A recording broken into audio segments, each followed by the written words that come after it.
Hello and welcome to Low Budget Gaming. Can you guys let me know if the audio is okay? So we should be starting in a minute or two. A lot of people here. Hello everyone, welcome. Yeah, first time doing this. Not sure how to do this because yeah, it should start in 15 minutes according to this EA page. Let's see.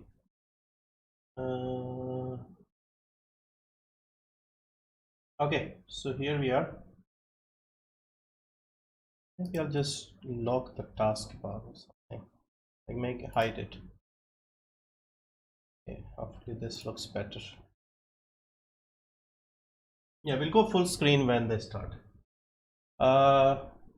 PUBG looks a lot nicer now. Yeah, I was even thinking to maybe download it and see. I could never get the hang of it. Like I was patient with PUBG when it was bad.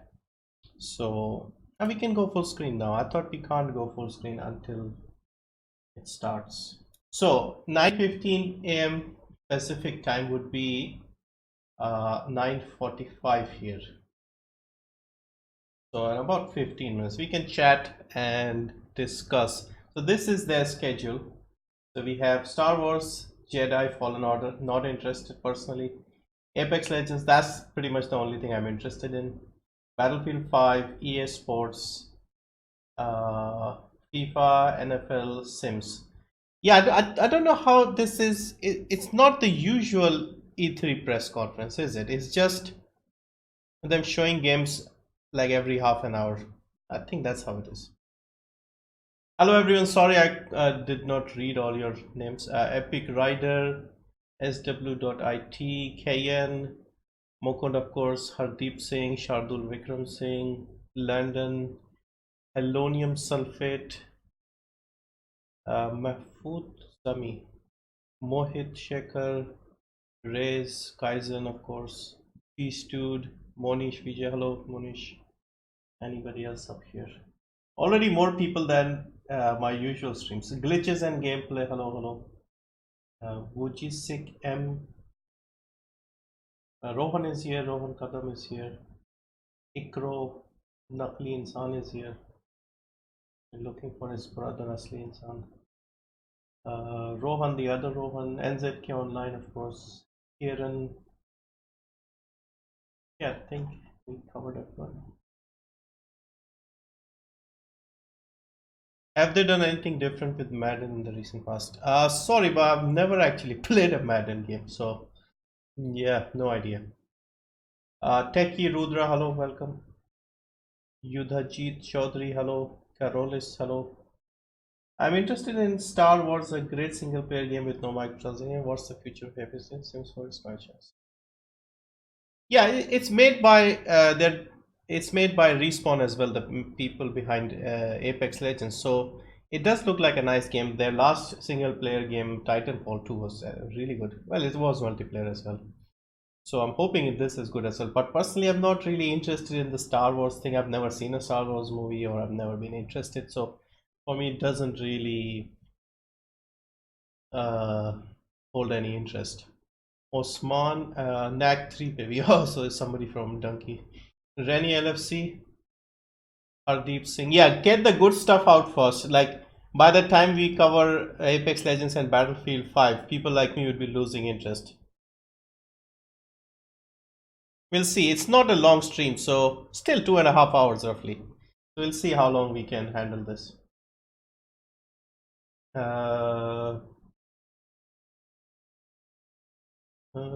Good, they're starting with Fallen Order, calling 2 more. 5 Mr. Deals. 30 plus viewers, wow. Yeah, people are more interested in this sort of thing.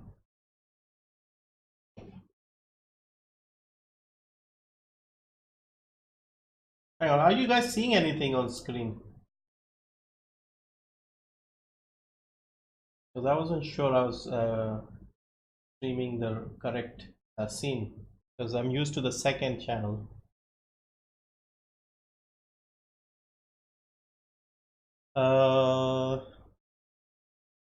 Battlefield, no new NFS. I think, yeah, no new NFS. And I think they should give it a break.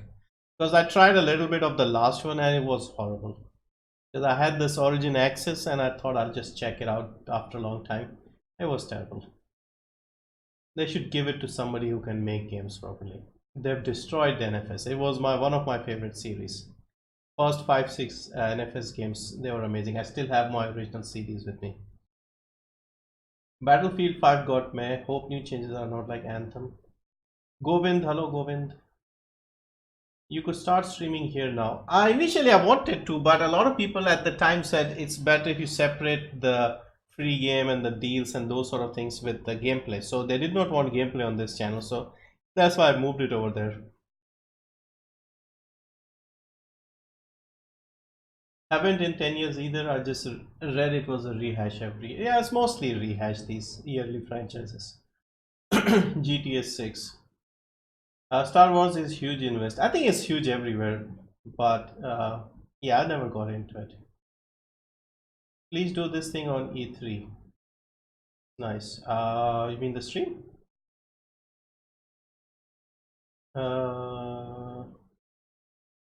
Make Battlefield 5 free. Okay, start. Okay, my first FIFA was FIFA 95 a long time ago, so I did play the early FIFA games. This, I think they started in 94, so I had the second one. I love that. So back in the late 90s, EA was like a byword for quality. NFS, FIFA games, all these were amazing. Started, not yet. It says 9:15 a.m. So what time is it? Yeah, about 10 minutes.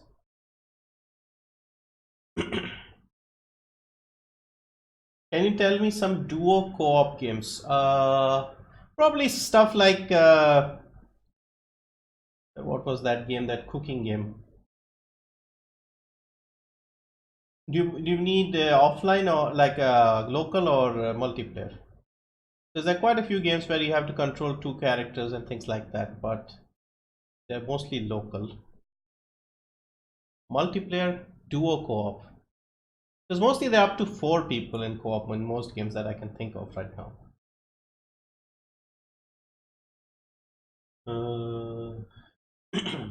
Destiny 2 going free to play on Steam September. Yeah, I've heard of that. I already have Destiny on Battle.net. Never played it actually, so maybe if they do, I think they are doing regional pricing on it. If they consider regional pricing, they might get a few more people. We need an ultra good offline racing game like Burnout Paradise. Do we have anything good like that right now? Only good racing game right now, in my opinion, especially the arcade one, is Forza Horizon, really. I wouldn't be surprised if EA failed again. Yeah, I mean, was it last year? Was it the year before when they had that YouTuber and the teleprompter stopped working and they made a fool of that guy? That was funny and sad. Good to see so many Indian gamers at the same time. EA made epic games in sports, all sports. Hello, budget man. Hello, hello. What are you expecting in Apex Legends? They'll give us a preview of Season 2. Some changes to the maps, maybe new weapons. There's a new character coming in. So yeah, that's the only thing I'm really looking forward to.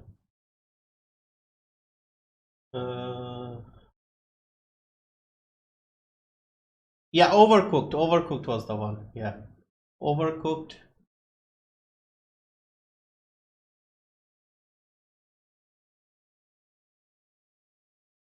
Shadow Warrior 2. Why is there always one dislike? So I suppose somebody wants to add the dislike button as well. Bungie is now free to take Destiny to fans like CD Projekt. Forza is the best. Yeah, Forza is good.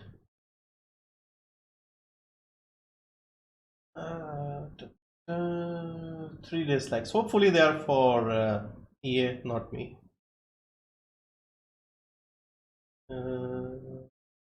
They're not interested. They don't release too much for season 2. Is the chat okay? This is not muted? I was thinking maybe it's muted. So yeah, so what I was thinking was, as soon as it starts and they're talking something important or showing a trailer, I'll shut up so we can watch it together. And then when they're just talking random stuff, then maybe I'll just jump in and say a few words. So that's why I wanted to start early so we can have a chat before, and then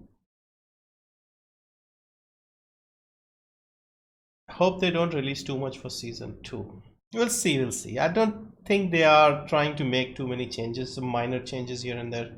What they need to fix right now is the hitbox for that thing, the robot, Pathfinder. Pathfinder hitbox is really broken. Like this morning I was playing and I had the R99 and I wasn't too far away. I emptied the whole clip and not a single shot hit the guy. I switched over to the other gun I had, which one was it? EVA 8, and the first shot broke his shield, and I realized like the whole clip nothing happened.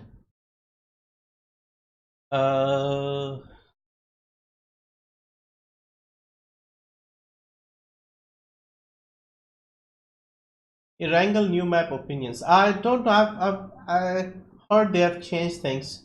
I'm a bit curious, but I'll see if I get time to try it out. Because I loved PUBG when it came out, but people like me, when it was in early access, we were patient and we tried to deal with all the problems. But after a while, you lose interest. And now, even though it's a lot better now, I've lost interest. Have you played Overwatch? No, I briefly tried. Like the very first stream I did, I tried to stream it, but I hadn't set up the stream properly. And yeah, I just never went back to it.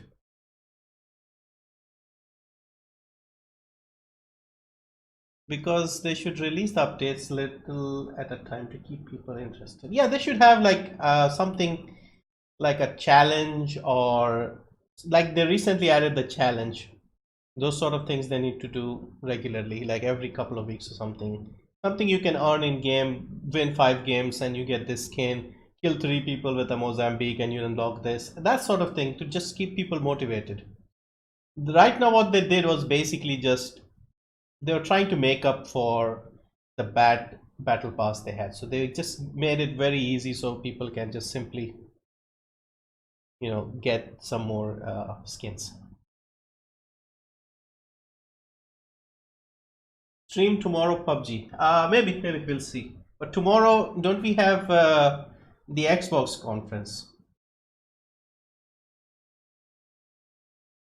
Yeah, look at the times. I'll try see if I'm awake and I'm watching it, then I'll stream it.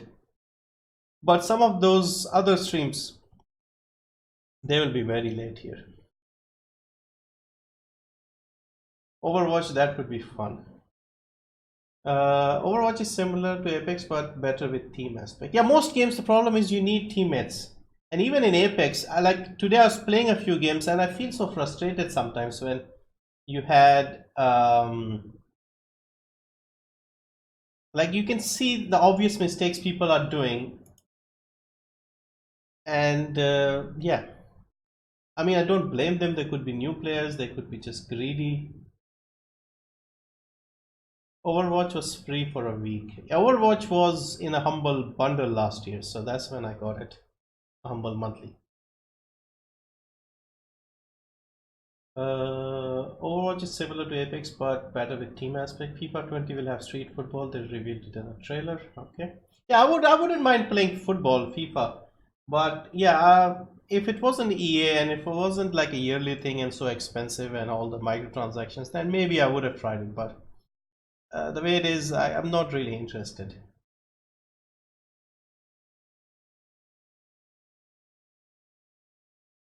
Will they show any new games? I suppose Star Wars, this is a new game. Jedi Fallen Order. How fast can you talk? About as fast as I'm talking right now. I need to buy it then. What are you talking about? Overwatch? We need Half-Life 3, yeah. Half-Life 3 will need Gaben to be coming on stage with a crowbar in his hand. Imagine if something like that happens. It'll break the internet. You know, can you imagine Gaben walking on stage with like a crowbar across his head, on his shoulder, like, ladies and gentlemen, I bring you Half-Life 3. And drops the crowbar. All the YouTubers will be going crazy. Xbox conference tomorrow. Yeah, Xbox, I'm actually looking forward to Xbox conference simply because of that Game Pass coming to PC. I mean, it's already on PC, but them adding more games to it. Especially if they can add some new games, then that would be a good service to consider.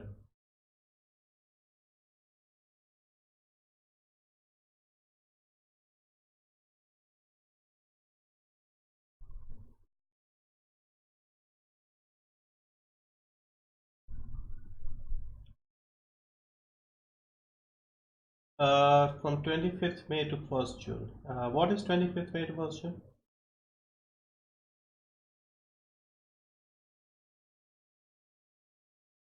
I'm excited for the Game Pass for PC and Xbox conference. Yeah. It is available currently, but at the moment the only good game there is Forza Horizon 4.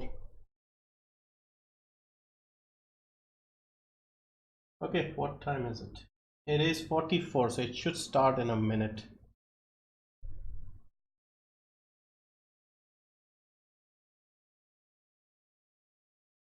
Blizzard will announce Overwatch 2 in BlizzCon this year. Maybe. Okay, it's about to start.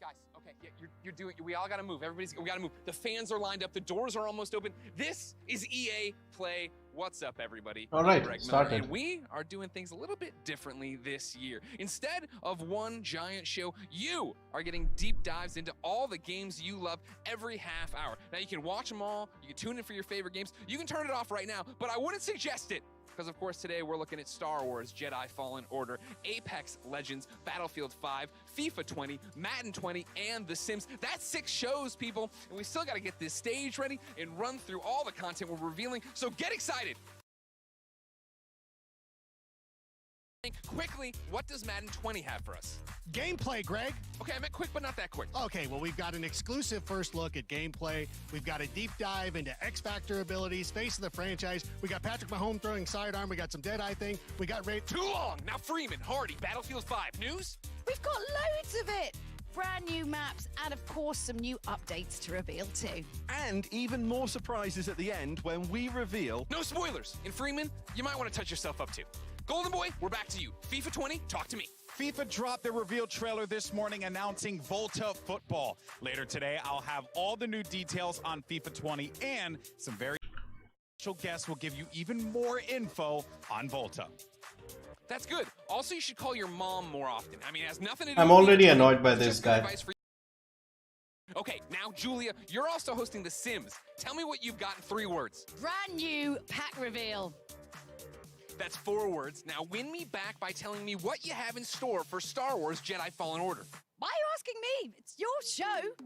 Right, we have 15 minutes of exclusive, never before seen gameplay, and I am so excited to sit down with Vince, Stig, find out all about this Star Wars game. But ladies and gentlemen, this is it. We are mere minutes away. Folks, this is your last chance. Grab that drink, grab a snack, adjust your chair to the perfect degree you want, because EA Play starts soon. All right, guys. This is it. They can be organized better. You're doing a great job brooming, all right? You take 5. Plant guy can see more hustle out of you. Yeah, why do they try to be so cool? Like, look at me, we are so cool and trendy and hip. Like, just talk about the games. Show some natural enthusiasm rather than this fake cringy stuff.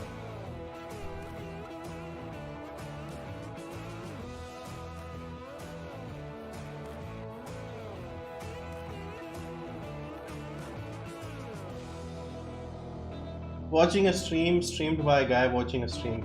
That's Inception for you. Cringeception. So what do we have? We have Star Wars first, Fallen Order, Apex Legends. How's the volume, background volume? Should I reduce it? Should I reduce my volume? Also, stream is really bad. Look at this. What happened to the quality?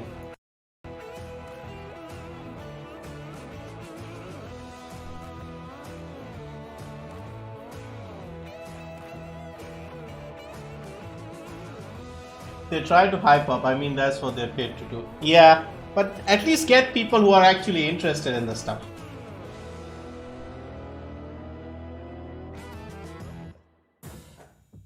Alright, we'll just mute them for a bit and just chat. So the hosts are cringy as always. Nothing surprising there.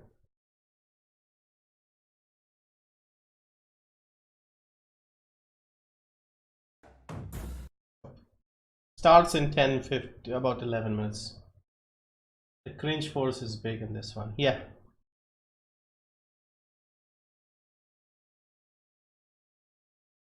It's not a difficult thing to do. What they need to do is reduce your volume a bit.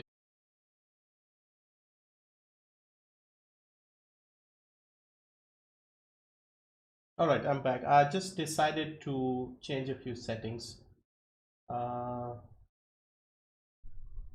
Let me know how the sound is right now. Just turn this on.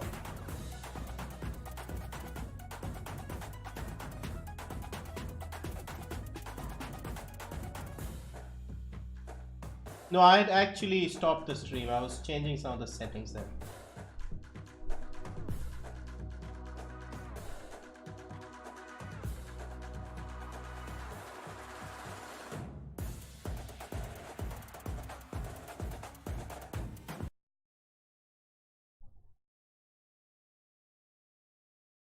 Alright, can you let me know if the audio and video is okay now?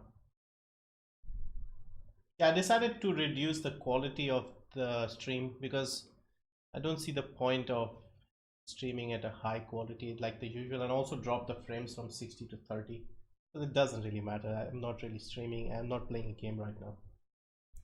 Loud and clear. Okay, also let me know about the background and the mic volume. Is it okay now?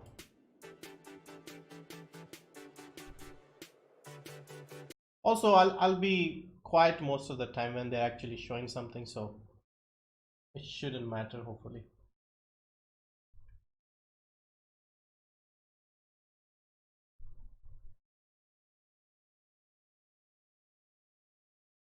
Could they not have done what they're doing now earlier? Yeah, good point. Like, instead of saying 9:30, they could have simply said come at 10 or something like that.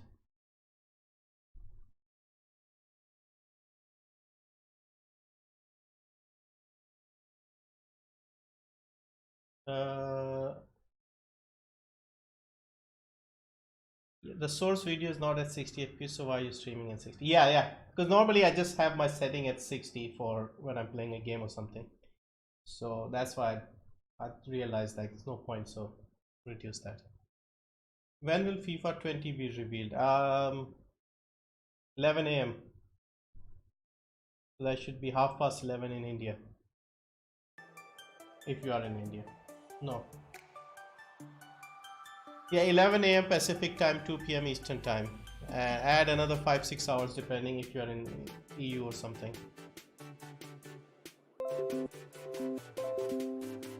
Why do I keep getting this? I've started getting this message recently.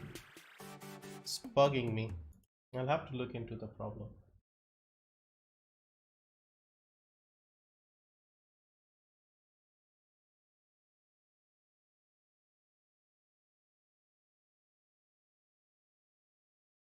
EA totally up. Rainbow Six Siege Breakout. Okay. Slightly up. Cyberpunk fully up. I'm talking about my hopes. Is it Rainbow Six Siege Breakout or is it Ghost Recon?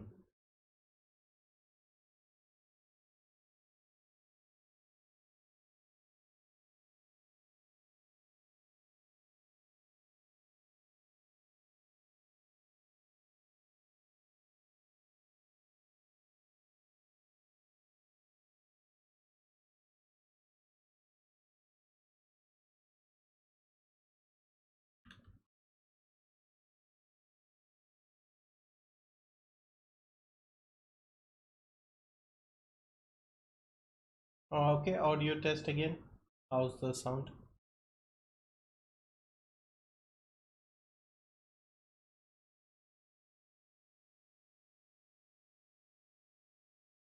Maybe your audio jack is loose. No, it's the same thing. It just happens constantly, like once or twice a day.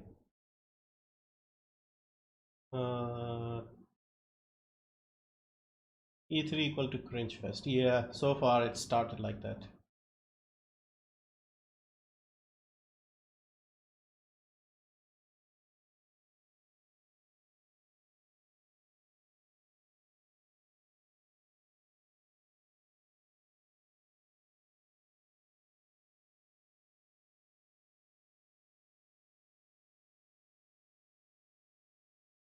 Doesn't look like a lot of people are attending this play thing. At least I don't see hordes of people, hordes of nerds standing in queues.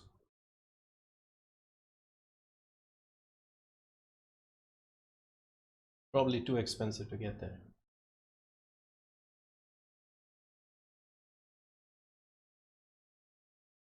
Yeah, I'm only really interested in what they have for Apex. Okay, 4 minutes to go. Hopefully they're on time. So basically they'll take half an hour to show off each game, and that's it. Also, this is like the first time I'm actually sitting down and watching the whole thing from the start. Normally I just wait till it's over, then watch some highlights or something. But I am a bit interested this time. There are one or two things that are really interesting. It's too early, it gets full soon. Yeah, it's like 3 minutes to go. I was hoping people would be there. I'll be back after dinner. Okay, enjoy your dinner.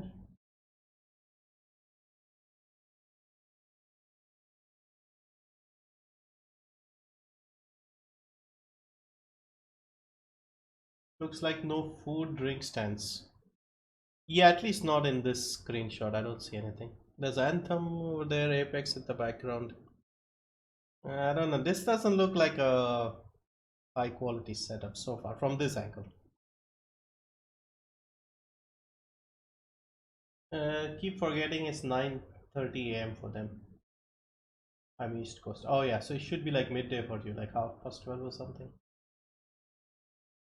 Do you think we get any free to play game this E3? Hopefully. I mean, Destiny 2 is apparently going free to play, so maybe that will be the big announcement. I mean, we already know that. Also, yeah, people tend to leak and reveal things beforehand already, so kind of spoils the fun of this E3s. Not this E3, but like all E3s. It's EA, they just rip people off. Yeah, I mean, most EA, Activision. I'm starting to see a few proper nerds walking around. Geeks, nerds, gamers.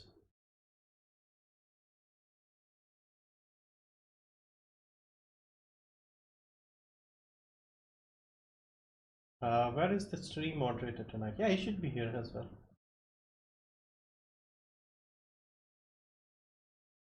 Is Epic available in India? Yeah. You mean the Epic Game Store, right? Okay, here we go. No, nothing.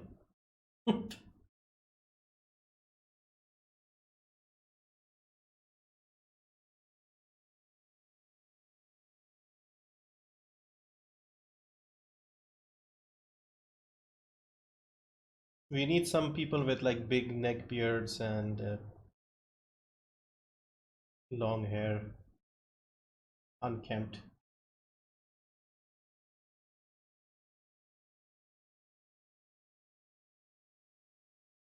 Baggy trousers. I'm starting to see a few.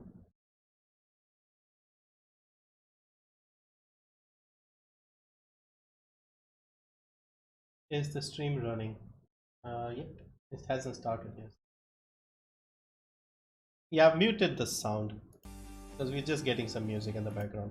Also, I have to look up the copyright thing because I just started without thinking about this, but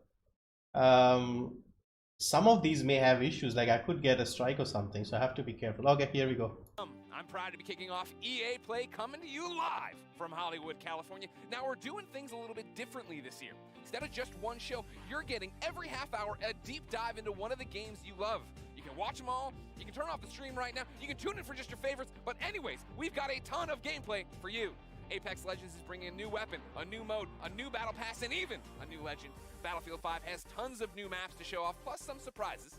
FIFA 20 has a brand new way to play, plus a bunch of game updates you've been shouting for. Madden 20's got gameplay packed deep dives into all new features, including those awesome new X Factor abilities. And The Sims is unveiling a never-before-seen pack, along with a few new surprises. And of course, in just a few moments, I'll be kicking things off with the latest on Star Wars Jedi Fallen Order, including 15 minutes of world premiere, never-before-seen, first-look exclusive gameplay. So get ready, because EA Play starts now. Yeah, the only reason I started streaming this is because a few YouTubers I follow, they were also streaming this, so I thought this should be okay. Okay, I'll just shut up now. Let's watch this.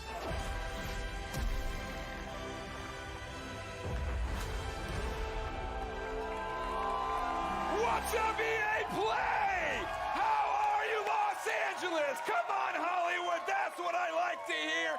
What's up, my fellow Jedi? I'm Greg Miller, and today we're talking Star Wars Jedi Fallen Order. We've been waiting you know what? We're talking about Star Wars. Yeah. We've been waiting so long for details on this game. I can't believe it. Can you believe it, LA? And we're finally here to help us get things started. We've got the head of Respawn, Vince Zampella, and the director of Star Wars Jedi Fallen Order, Stig Asmussen. Everybody give it up for Vince and Stig. Come on. Yeah, why was he screaming? He already has a mic in his face. Get in there. How you doing? Goodness. Give me the hug, Vince. Let's get Oh it my going. god, oh my god. Yeah. Cringe, cringe, cringe. Please keep it going. They're making a Star Wars game. Guys, welcome to EA Play. Thank you. What a great welcome. How are you feeling right now? No pressure. You're just about to announce maybe one of the biggest, if not the biggest, games of your lives. I'm going to let Stig answer this one. You're supposed to answer this. Off script. So awesome. Oh, yeah, we're totally off script. They gave me cards. That was the dumb officially off idea. script. Nobody cares. It's so awesome to be here. I mean, it's EA Play, it's E3, it's Star Wars. Yeah. I mean, it doesn't really get any bigger than that. Yeah, this is something that Stig and I have been envisioning for years, to see it come to life and be able to show you guys 15 minutes of gameplay today. Uncut. All right.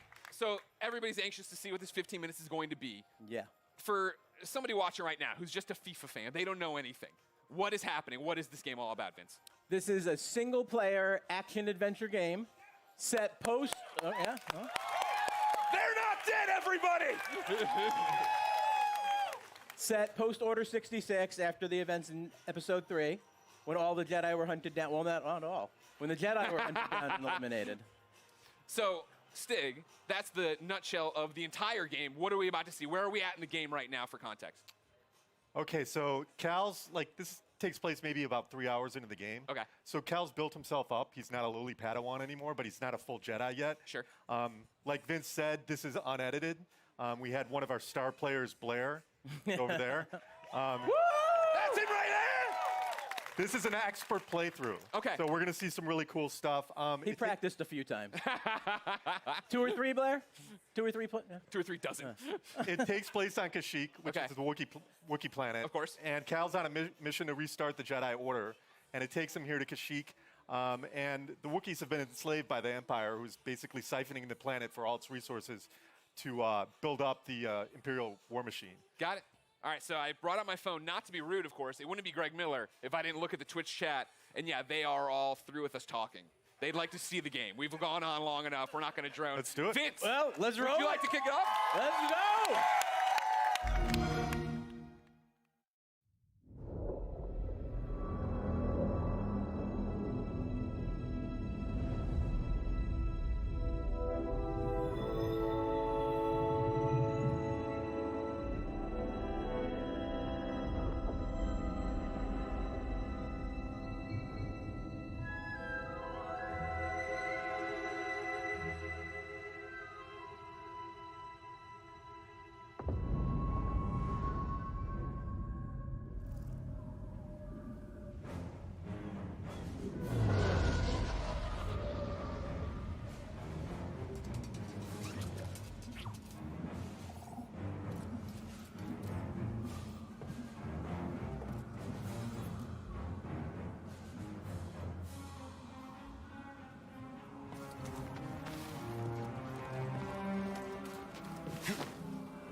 sap refinery lies dead ahead. What does the Empire want with tree sap? Nothing good. They refine the sap into a powerful compound, and they're rushing to expand production. We have to stop them. That's the plan.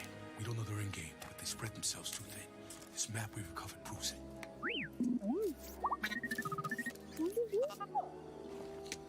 Here you go, bud. These refineries double as brutal prison camps. We use those cutters to create a distraction, while you take your lightsaber and free the Wookiees inside.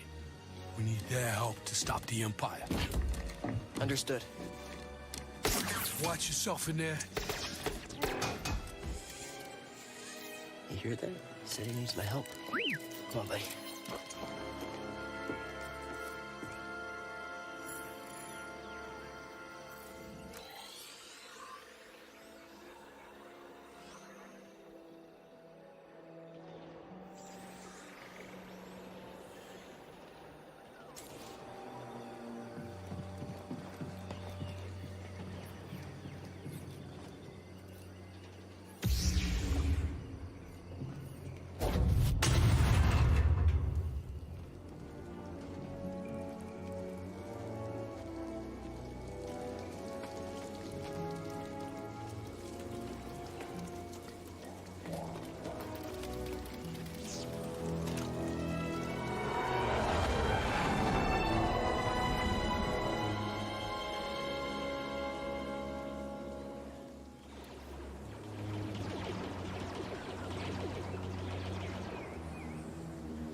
Turned on.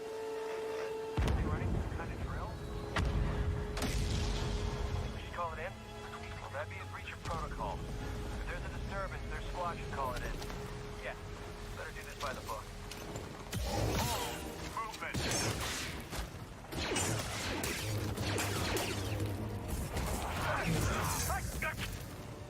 Taking aim!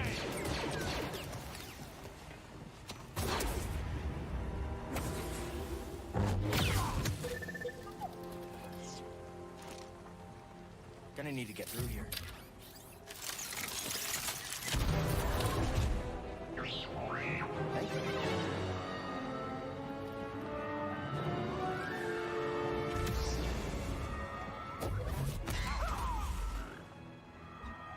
Attention all units. We've lost contact with our troops stationed at cargo pad 119 Gap. Keep to your posts and stay alert.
Never seen a trooper like that before.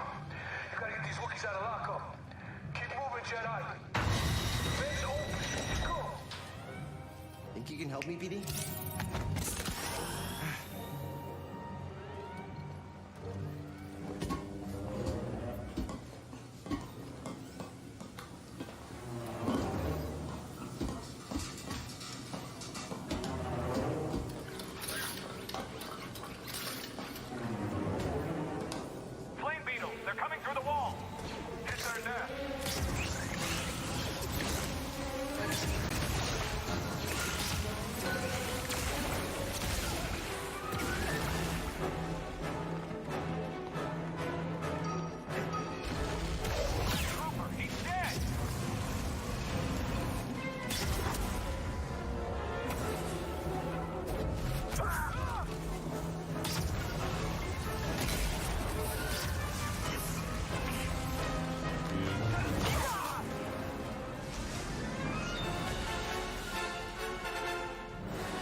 plug into this thing?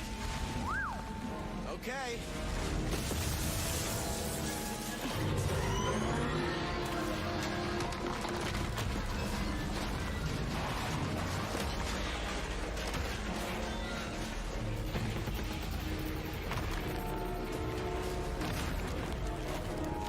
A shortcut. That's why you wanted to get this thing. You had no idea that was there, did you? You just wanted to turn that cutter on.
Patrol the base. Got another breach down here. Some kind of webbing. Hey, who's that?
Heard from the captain. They're coming. Oh, this is it. At least we have the high ground. What was that? Cutter 7 is active. Reporting a live cutter near the cell block. Immediate aid requested. It's breaking through and destroying everything. Oh, come on. Don't be a fish target.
need to slice this.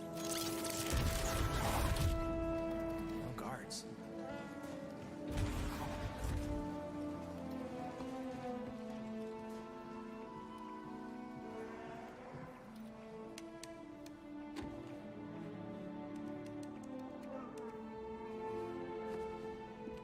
Hey, we're here to free you.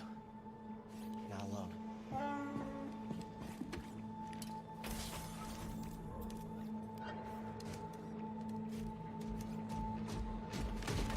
Visitation is not permitted.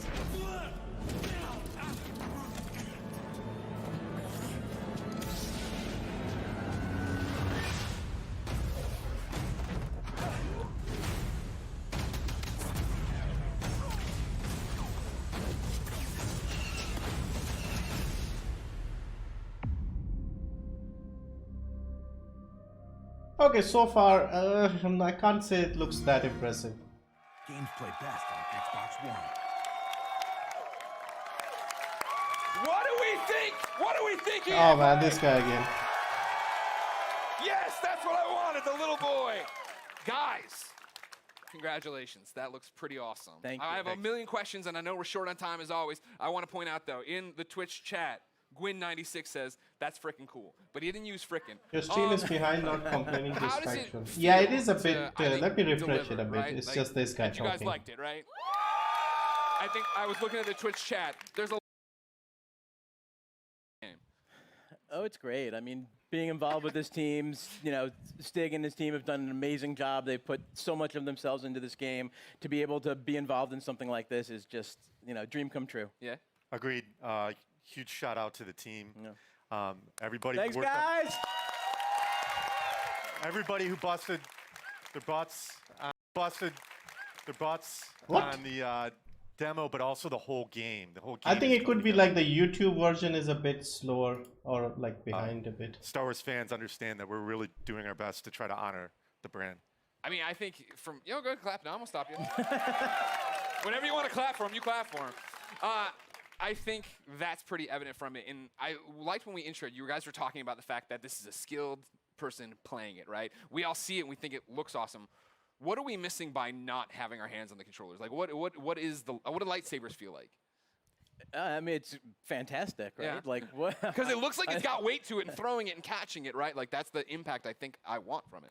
Absolutely, yeah. I mean, it's really satisfying. I mean, the game itself, it's thoughtful combat, as Stig likes to call it. It's what you saw was a really good player. Yeah. Right. So He's you'll right have over to there work up again. to He'll that give out stuff. autographs after this panel. So you can block, parry, deflect. Like Yeah. we want the combat to feel really good for people to go in and be able to like be part of that and size up the enemies when things feel right. It feels really good. Yeah, it's also about the enemy arrangements as well, like what enemies we're putting you up against, how you go in and use your tools to take them down. But it's not just lightsabers; it's the Force as well. Sure. Well, that's part of this. You were talking to me last night about it, right? This thoughtful combat. And the idea that when I watched the demo initially, my thought was, oh, these are canned animations, right? I'm doing a force grab and stabbing the guy, and that's all I hit R1 and that happened. That's not that way. No, it's right? all freeform. So like you can go back in and replay things and do it differently, or you and I would have different Absolutely. And actually, the enemies react to each other in different ways. You saw the flame troopers fighting against the spiders. You could sit as bystander and just kind of watch that fight if you wanted to. Yeah. But you're not going to get any skill points if you do that. And it's not any fun either. It's fun to watch sometimes, but it's a lot more fun to play. You talk about the skill points. Are those going into the force abilities? Yeah, so we're going to have the classic abilities. We're going to have push, pull. We've got what we call force flip, which is essentially double jump. What do you think of this nice Star Wars 'cause game? that's something that So makes far, it sense doesn't in Star look Wars, the Jedi that actually special, if I'm a honest. double jump. But we have one unique expression of the Force that you saw in there, which is slow, which is a little bit of the glue between You're watching force their pushing. stream and yours is a that big was chance. awesome. Yeah. I thought you couldn't top. There's my favorite always a moment bit in of the a demo, delay, right? like You come around the 20-25 corner, seconds. Grab the stormtrooper, or force pull the stormtrooper, stab him. But when you force pull the stormtrooper and walked him into Yes. one bolt, that was pretty cool. That was pretty cool. Like if you're watching directly, first time I you'll saw see that, it I straight think away. that But was- if You you're actually watching said my it better be in the stream, demo. then there'll be a bit 20-30 Well, you second did delay. it. You delivered. Tell me about the enemies we are seeing there, right? Because that's one of those things I Quality feel like keeps dropping. we're talking a lot about seeing seeing things a lot about is we're running through the environment. You had different things. You had your normal stormtroopers. You had non-normal stormtroopers. Yeah, and this is just a small portion of the game, by the way. So there's a lot more that we haven't You're shown. saying that isn't the entire game. That is not. That's wow. No, I'm surprised. no. But we got our classic stormtroopers. We've got the scout troopers who you saw equipped with kind of melee charged weapon.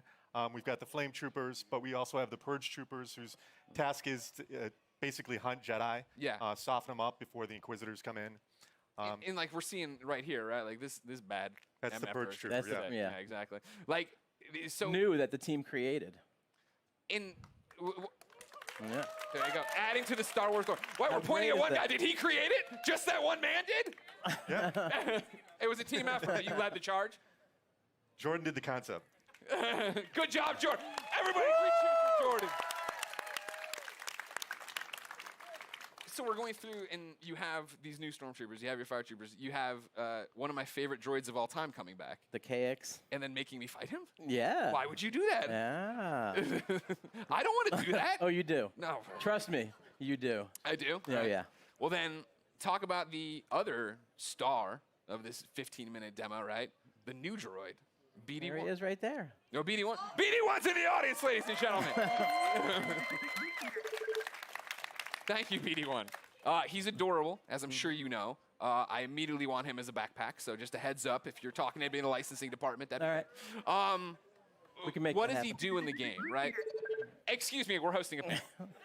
You can keep it down over there. What are the traits? What are we using as? Is he just flair? Am I using him for different things? Like story-wise, he's Cal's companion. He's Yeah. an explorer droid, which is perfect because Cal's on this mission for survival that's taken him to all these savage planets. BD sounds for Buddy Droid 1, which is... That's Respawn. That's Yeah, I Respawn. mean, I don't think I didn't notice the wall running either. I'm like, well, yeah, Respawn made this game. Yeah, okay. Definitely inspired by BT, Yeah. but the name ended up sticking. Yeah. So, one of the cool factoids is his voice is authored by the legendary Ben Burt. Oh, nice. Who did all the main sound designer in the original trilogy and beyond. But he can hack doors, computers, as we saw in there. Just scan some stuff there. Yep. Scan the environment for like environmental storytelling, learn more lore about the planet. I saw him shooting out health packs. Is that a canned animation after a fight? Is it a button I'm hitting? It's player input. Okay. Whenever like they a want. cooldown on it? Whenever they want, BD will eject a stim pack. Okay. There's a limited amount that you can find more over the course of the game, and you're actually in that moment. You're defenseless, so you got to choose wisely when you're going to do it. Okay. We've seen the gameplay. Without spoiling stuff for me, what's going on in the story? Like, obviously, Cal, I thought he was going to be way weaker as a Jedi. You know, just tell me the whole story. What A to B, Stig, how's it go? What's the ending? Well, Actually, you know what? Stop. Full stop. I can't believe I've gone this long in the panel without asking. Is Watto in this game? Sorry, I can't say. But that's not a no! Hashtag Watto 2019. I'll be retweeting them all after this panel. Thank you very much. But what's going on in the story outside of Watto should be in it? Well, you know, story's a really big deal to us. We've created this with Lucasfilm. We got to keep a really tight lip on it. So I don't really want to go into it too far. Go home. Sorry. I mean, yeah, the story. Gotta save it. Okay. I know one of the things a lot of people had been asking, right? I'd put up stuff on Instagram saying, hey, give me questions. Community wanted to know, this is Star Wars canon, right? You Totally canon. Okay. Totally legit. Okay. This is Cal's a real character. Yeah. You saw Gerrera in there. He's you know, obviously part of the Star Wars universe.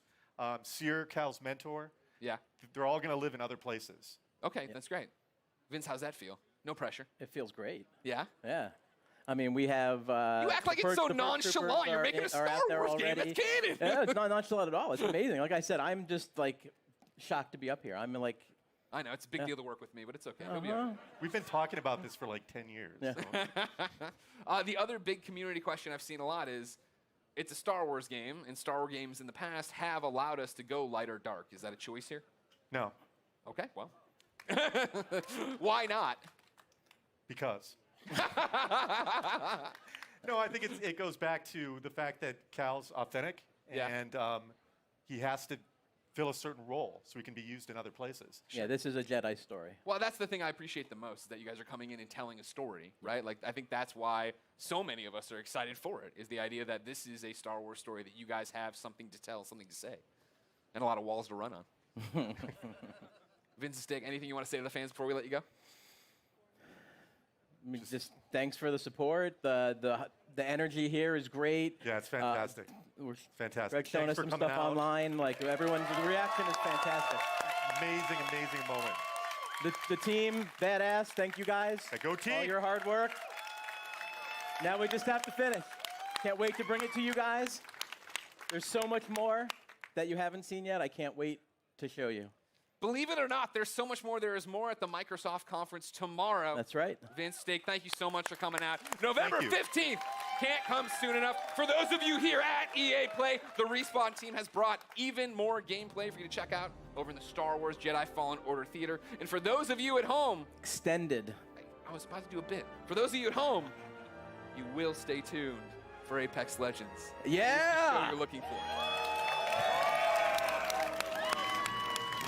Thank you for the yeah. I was like, that's the corniest joke I put in this thing. No one's going to laugh.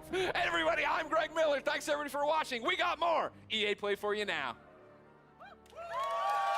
Oh, finally this guy's done. Hopefully. What all have I missed? Gameplay from Star Wars Jedi Fallen Order. They showed a bit of gameplay, 15 minutes or so. How hyped are we for Star Wars? Let's hear it! Shouting so again. Hype mode engaged, although that's actually a lie. It was engaged about 3 days ago. Anyway, so big thanks to Vince and Stig for sharing that exciting deep dive into Star Wars Jedi Fallen Order. We're all a little bit too excited here, I'm not going to lie. I'm Julia Hardy, and a little later on, Adam Freeman and I will be bringing you news on Battlefield 5. Yeah?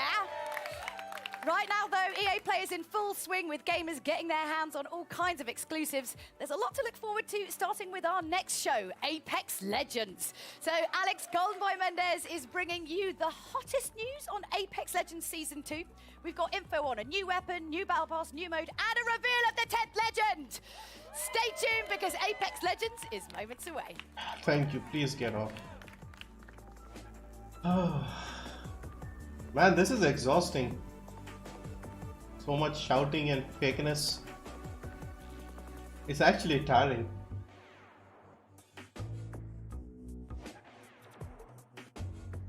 Yeah, I spoke too soon. Female version now. Paid audience. Bored audience, they're trying their best. Yeah, let's get to Apex. At least this is a game I know. So they are supposed to make some changes to the map. New character, new gun, and hopefully some interesting stuff as well. I want more challenges in the game to unlock stuff. I'm just hyped about CD Projekt for Cyberpunk 2077. Yeah, they shouldn't bother with these sort of events. Just make a big show like Microsoft. Put like 20 trailers, one after the other. Talk a bit about other stuff. And then wrap it up. No need to drag it on. We've done half an hour, we've talked about one game, and the cringe has made us tired. Alright, now let's get serious. Apex. Let's go. Everything dies. Looking for me? Surprise. What's going on, everybody? Welcome to EA Play 2019, and I'm so excited to talk about Apex Legends here at EA Play. I'm professional esports commentator Alex Goldenboy Mendez. Now, everyone at Respawn has been working diligently at making Apex Legends the best Battle Royale game out there. We've got some big updates. That's right. I like that. Like that, baby. Bring that energy. We got This guy's a bit details to better, share on I Apex Legends suppose. Season 2, including a brand new weapon, a new mode, an improvise, you hear me? I'm improvising. An improved battle pass, a reveal of the 10th legend coming to the arena, and so much more. So let's jump out of this drop ship, dive right into the hot zone. Take it away, Jay. Thanks, Golden Boy. I'm Respawn's community manager, Jay Frechette, and as you can see, we've brought Kings Canyon to life right here at EA Play. We've even got all 9 current legends here to help me bring you some of the Season 2 updates that you've been clamoring for. We're going to introduce you to our newest legend after the show. This But is for good. those of you at home, don't miss your chance to jump into our legendary hunt event. Check it out. There's some good cosplay there.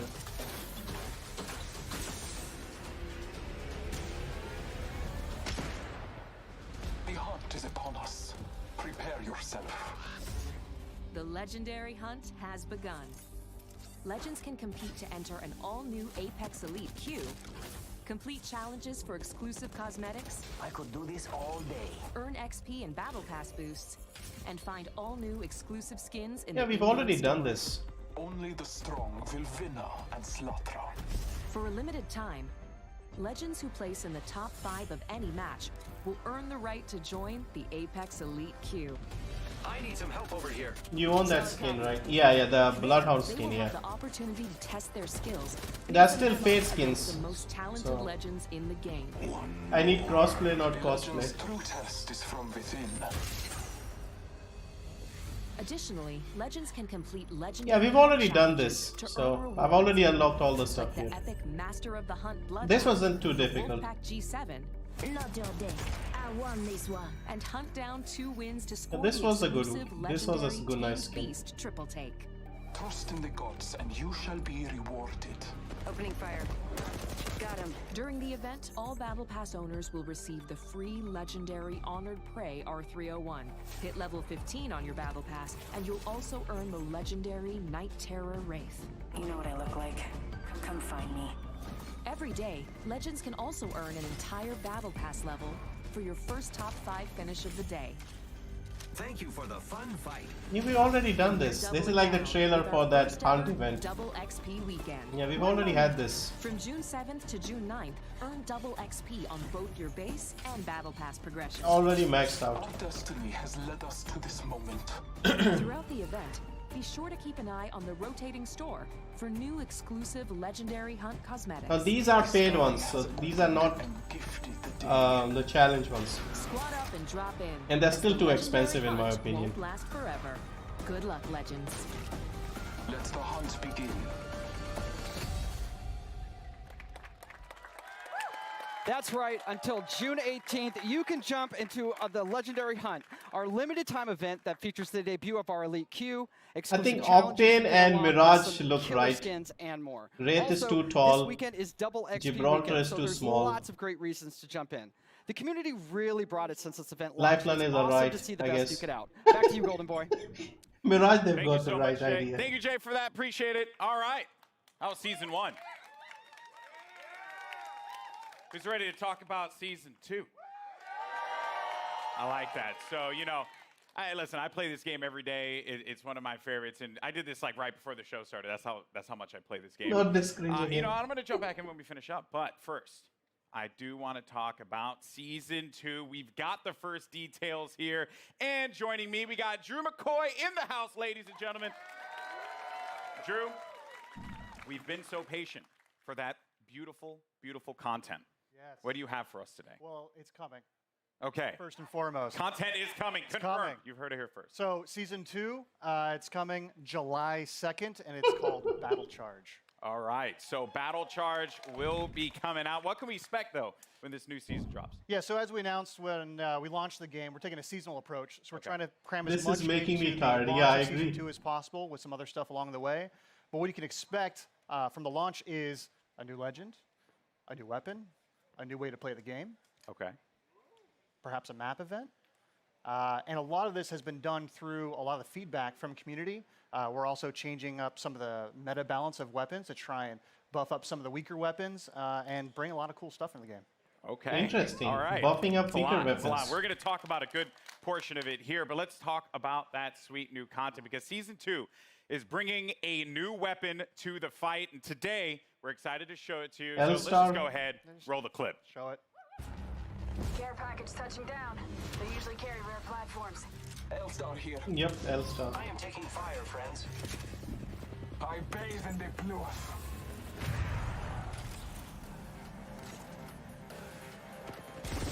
Your ignorance meets your end. Okay, this LMG. Okay.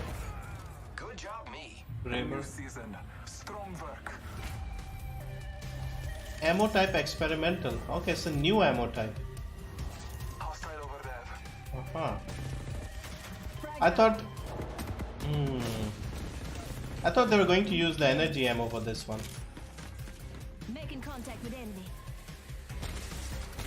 It's an LMG because we saw 60 bullets in there, so this is not. I'm here. You're not. Oh.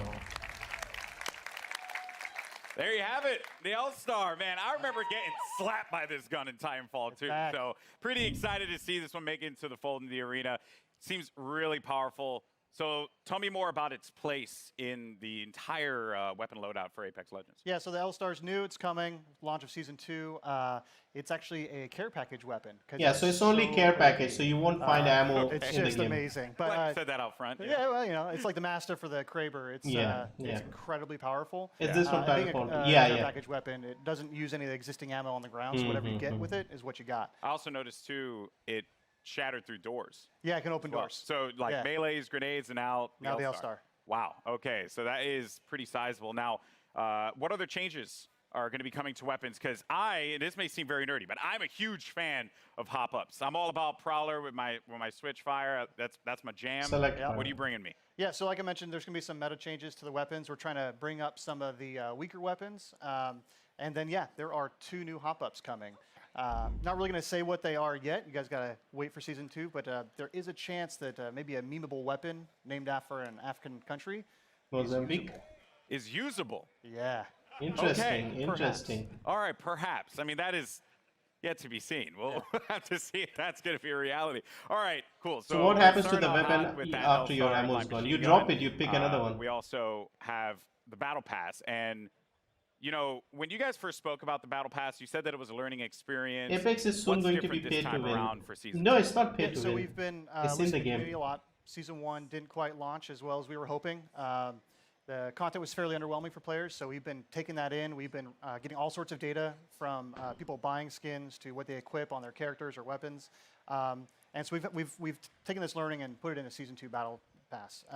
So first off the bat, it's challenge-based now instead of essentially time-based. So you'll get daily and weekly challenges, and they stack if you don't play for a while. So you can come back after a month. Yeah, that's what I want to know more about, the weekly challenges. Really quick. Ultimately, this does mean leveling to level 100 is a lot quicker than in Season 1. We're also getting rid of all the badges and stat trackers, taking up space throughout the leveling process. And we are inserting 3 entirely new content types into the Battle Pass, which we will talk about later. And there's a lot more skins in it, and there's going to be enough crafting metals by the time you hit level 100 to craft your very own legendary of your choosing. All right. I like that. Yeah. Okay. A lot of value for that Battle Pass. Yeah, that sounds very exciting. All right, and now, you know, we're talking about Apex. It's got some pretty sick skins. What skins do you have for me today? Yeah, so like I mentioned, I think our skin game is being upped pretty significantly. You can see that with the Wraith skin specifically from the Legendary Hunt event. But we got 4 legendary skins in the Battle Pass. So we have 2 character and 2 weapon. So for Caustic, he's got the Prince of Darkness skin. Ooh, this looks good. And for Octane, we're doing the Jade Tiger. I think you can see there's this looks Prince really of Darkness good. right there. And then there is a skin for the Spitfire called the Intimidator. And the R301. They're really working hard on the skins. So the Iron Rampage at level 100. Okay. And then there's a golden version as well. Ooh. Oh, man. Do you see that, by the way? Do you see? Yeah, it's sick. It's sick. That looks insane. That looks insane. All right. Now, another question that the community is having, they're just dying to have answered. New ways to play. Elite Q was awesome. Yep. I think it's like one of the coolest additions for Apex Legends. What else? Yeah, so when we designed Apex Legends, we really wanted it to have kind of a competitive core to it. This is a game that's meant to be played over hundreds of hours and mastered, really deep learning experience. And so the Elite Q is our first step towards getting to a higher competitive stage. Okay. And so Season 2, I'm really, really, really stoked to announce we have a ranked mode coming. Ranked mode.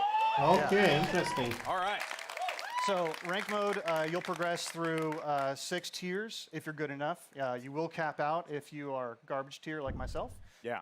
Don't worry, we'll be in Wood Division together. Yeah, you and me, buddy. Yeah, that's Wood. what's up. Wood 3, I think. Wood 3? Wood 3 we'll get Division? there. Yeah, so it goes from Bronze all the way up to Apex Predator, and it's using special matchmaking for each of the tiers. So the higher you get, you'll probably have some longer matchmaking times, but it's because we're trying to find the best possible match for you. And then throughout the season, you'll be hopefully gaining tiers, and then at the end of the season, you'll get rewards based on where you ended. Wow. To show off for the next season. Ranked mode coming to Apex Legends. Yeah, it's going to be awesome. That's sick. All right. All right. I'm going to be honest with you. I'm going to be all up in that. It's going to be sick. I can't wait. I am legitimately concerned, as I had mentioned, either be the first Wood Division player, which isn't even in it, or Plastic Division. Plastic's good. Yeah. That's going to hurt. But, dude, thank you so much for sharing all these details, man. Hey, man. Guys, Drew, ladies and gentlemen, from the Respawn team. All what, right, no now, gameplay? Here's the thing. I'm a Lifeline main. It's just facts. Same. You are too? Yep. Respect Me too, that. me Any too. Lifeline mains in the house? Lifeline mains? All right, but that might change when the new season drops. That's right, because Jay, give the people what they want. We want to know who is the 10th legend joining the arena. What do you have? If they can do the Warframe style of skins, Well, ladies and like gentlemen, the moment has you arrived. can earn them, The 10th it legend would be joining perfect. the Apex Legends arena is Watson. Yeah, it was revealed a long time ago. Like leaked. To help us get to know our latest legend a little bit better, our team put together this touching illustrated short. Let's check it out. My dearest Natalie, as I write this letter, it's the middle of the night in late summer. An hour ago, you cracked the equations necessary to power the force field. You showed me up tonight, my magnificent daughter, and I couldn't be happier or prouder of that. I always knew you were special, but never did I fathom that a little girl who taught her staffed Nazi multiplication tables would grow up to master quantum laser mechanics. I have assured the Syndicate that the modified containment force field will be operational in a month's time, and it's all thanks to you. I may be just a doddering old fool trying to hold on to mon bébé a little while longer before he loses her to a daughter. But I do see you. I see the strong, brilliant, wonderful young woman you've become. And I know when the day comes that I'm no longer with you, you are going to be just fine. The games will be brilliant because you are brilliant. My daughter can and will do anything she wants in this life because she is the smartest woman in the frontier.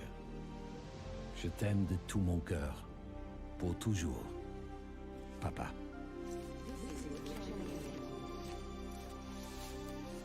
I did it, Papa. I hope wherever you are, you're cheering for me. That's right. Ladies and gentlemen, Watson joining the arena, and joining me now, we have the three gentlemen who brought her to life. Griffin, Will, and Tom, thank you so much for joining us here. Wow. So I mean, Bible thumps in the chat, man, because that was the feels right there. Hit me right in the feels. But Griffin, we'll start with you, bud. You're one of the legend designers, and I'm curious on the approach that you guys took toward making Watson a character that has impact in the arena. So Watson really started as a conversation between a friend of mine and I, he's an engineer, and he has this really methodical, interesting way of taking really complex problems and systematically solving them. And so I kind of thought, what would it be like if we took the sort of the defensive complexity of Apex and introduced a character that could really create an ecosystem in which you can survive the really aggressive third-party meta, all of that stuff. So the idea behind Watson really is that if you plan and you sort of adapt to the environment, you really know the map, and you work closely with your team, that you can really create these strong defenses that people can jump over with the octane octane and that sort of thing. So the current meta of I hear gunfire and I hit it as hard as I can. You know, with Bangalore, Wraith, Octane, all of those. We're trying to sort of bump that meta a little bit and make it so that this more stanced RTS kind of play style has breathing room. Yeah, you're trying to provide like options for the players. Yes, right? Because if you want to be able to play that hyper aggressive approach, whether you're running like a composition that contains like a typical one, which would be like a Pathfinder, Wraith, and a Lifeline for that support. You can play into a composition like this, and they kind of counter one another. So that's going to be really fun. We're going to dive into the abilities and everything that she does, because let me tell you, it's insane. Now, as far as the look and feel, how big is she? My favorite part about Apex Legends is that the characters, the legends themselves, they stand out. When you're looking from far away, you see the silhouette, and you know exactly who it is that you're about to engage with. What were some of the complexities in bringing a character like Wattson to life? Yeah, so it's a collaborative effort. You know, shout out Heath and Sam, animation department. Everybody kind of works together. We were given a specific set of skills that she would be using, abilities from Griffin, and that's kind of all we had to go off of. So we had to, Heath did a great job of like bringing it all together, giving her a sort of a grounded aesthetic, she had to look like she was using electricity and stuff like that. So rubber gloves and the coils and the wires and pushing her silhouette at the same time, making her stand out. You have to be able to read who she is from different distances. Now the question is, that stuff at on her shoulder, is that part of the hitbox? You can really go in and sculpt all the details out and work with the animators to really bring her to life, give her personality in everything that she does with her abilities and that too. So. Yeah, and there's some really cool stuff there as well. Every part that Wattson, she takes out an item in her kit, it's actually like on her person. Oh yeah, you see it happen. Yeah, and those are all very meticulously designed by the concept artist, and then modeled out in 3D. So yeah, it's I want all to see more gameplay. That's great in the world. Yeah. So now you get to the gameplay, the look, but the story.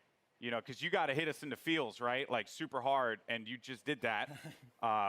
Wattson's backstory, who she is. Let's dive deeper into that one, Tom. Watson's kind of different from the way we usually do things, because usually it's very collaborative and we're creating the character at the same time, all the different departments, and we're working together. Wattson was different. She was already designed. Just got in, missed something good. When I got one her, gameplay reveal so one of the far. great things about working at Respawn is they encourage us to create characters that are non-traditional and that are characters you haven't seen in video games before, and to kind of branch out and see what else, what other kinds of people can we represent out there. And so Wattson is a very different character than I've ever seen in a video game, at least. And everything is based off of what these guys created. I mean, it's all, every single part of her backstory is connected somehow to either her abilities or her look. And now, it was something that kind of stuck out to me. So am I correct in assuming that Wattson played a big role in the arena itself? Yes, so Wattson and her father actually invented the ring. Okay. And so she grew up in the arena, literally in the arena when they were building it. And we're going to start to, you're going to see with Wattson and moving forward, we're going to start to build the lore of this world a little bit. You're going to find out who created the games. They mentioned the Syndicate in there, so we'll talk about the Syndicate down the road. You're starting to build more and more of a universe.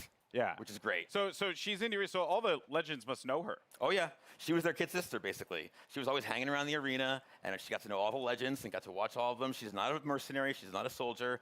Her role is of support. And so everybody loves Wattson. She's the one person that could probably unite all the legends together. Including Caustic. Caustic respects her. She's a scientist. Okay. She's an engineer. Okay, so like was a strong word for Caustic. Yeah, I don't know if Caustic likes anybody. Okay, that's fair. Yeah. That's fair. Well, yeah, that's super cool. I mean, blown away by this character so far. Now, I mentioned before we're going to talk about the abilities because So she might be a lot similar to Lifeline. These to me, I was floored, jaw-dropping, and a lot of people online were kind of like guessing as to like what it would be, and I'm very happy to see that a lot of them, some had the right idea, but for the most part, what she's capable of doing is ridiculous. So let's just talk about the active. First thing, the fences. Yes. Talk about So the 𝐁𝐿 has more interrelated Show me abilities than gameplay. probably Show me any gameplay. other current character we have. You really need to understand how they all interact. The fences, you can place 12 nodes, and you can use these in any permutation you want. Part of why we sort of went with her being such a brilliant electrical engineer is because we really wanted to reinforce both mechanically and thematically how creative the player can be with these. Basically, we're just giving you free reign to place these however you want and figure out. And the players, they, like I just saw right there, I don't know if that was intentional. So when your teammates go through, it shuts down. It shuts off. So if I'm downed and they run through the gate, does the gate deactivate? Yes. Oh. Yeah. So there's a lot of different interactions, a lot Can of we different ways shoot that you through can interact with the gates with Like other if characters. we are on this side, The can the enemy ultimate shoot is, through? we call it an interception pylon. It shoots down bombardments, incoming grenades, stops arc star spam, and it charges your team's shield.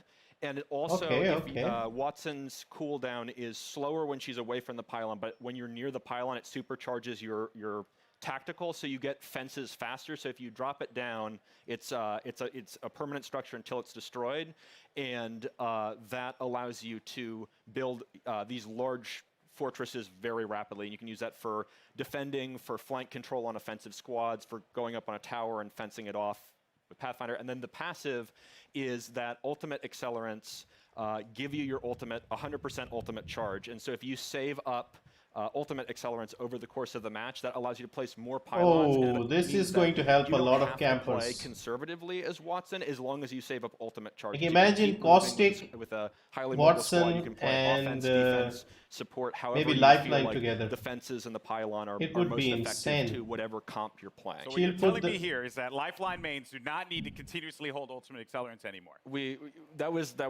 felt like we needed to rejoice. That's right. We did it, people. Finally, because everyone's like really mean to me if I don't like use the ult accelerant. You know, it's not fair. Oh wow. So that is ridiculous. There's also when they cross the fences, you get pinged as well. Oh yeah. So if any enemies cross through the fences, it pings your entire squad. So there's a situational awareness element to them as well. Wow.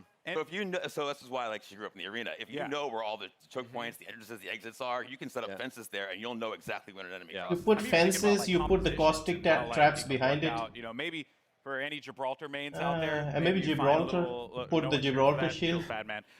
inside. Maybe How there's like safe a are you little then? synergy there that can be created. There's a lot that can be done with these fences and being able to block off certain chokes. Yeah, I think it's really the big sort of the ceiling is how creative people can get with it, and I'm really excited to see what people do with it. Bunker will be insane. Here, you know, nobody is very going to distinct. bunker now. They stand out. What were some of the challenges in making sure that these fences really, like when a player saw them, they knew exactly what it was, not to kind of catch them off guard, so to speak, to make it really, really stand out in the arena? Yeah, again, silhouette's everything. You got to make it stand out, and it has to look like it lives in the world, that it's something that she can use, and that lives on her body as well. She's able to pull it out, and she's able to bring it out, and create a fortress basically, and it has to read. So we had concept artists working on every little detail, and the modelers. I wish they had shown more gameplay. gameplay. We tested it out rather than talking so much. in-house, and make sure it reads. They could have done this in like 5 minutes and shown more of the like, game. I need like a post with electricity that goes between the two, and they create really cool stuff with just that kind of vague hand wavy designer description. Everything about it has clearly been thought out. This legend is going to be incredible. I can't wait to play 𝐁𝐿. You guys excited, 𝐁𝐿? That is nutty. This guy is at least much better than the first guy. Now, hope he does the rest of it as well. We've seen a new weapon. We've gotten a new mode, the latest legend, and the new Battle Pass for Season 2. So let's recap all the amazing Apex Legends action that we've seen here today. Show the gameplay. Oh no, the same trailer again.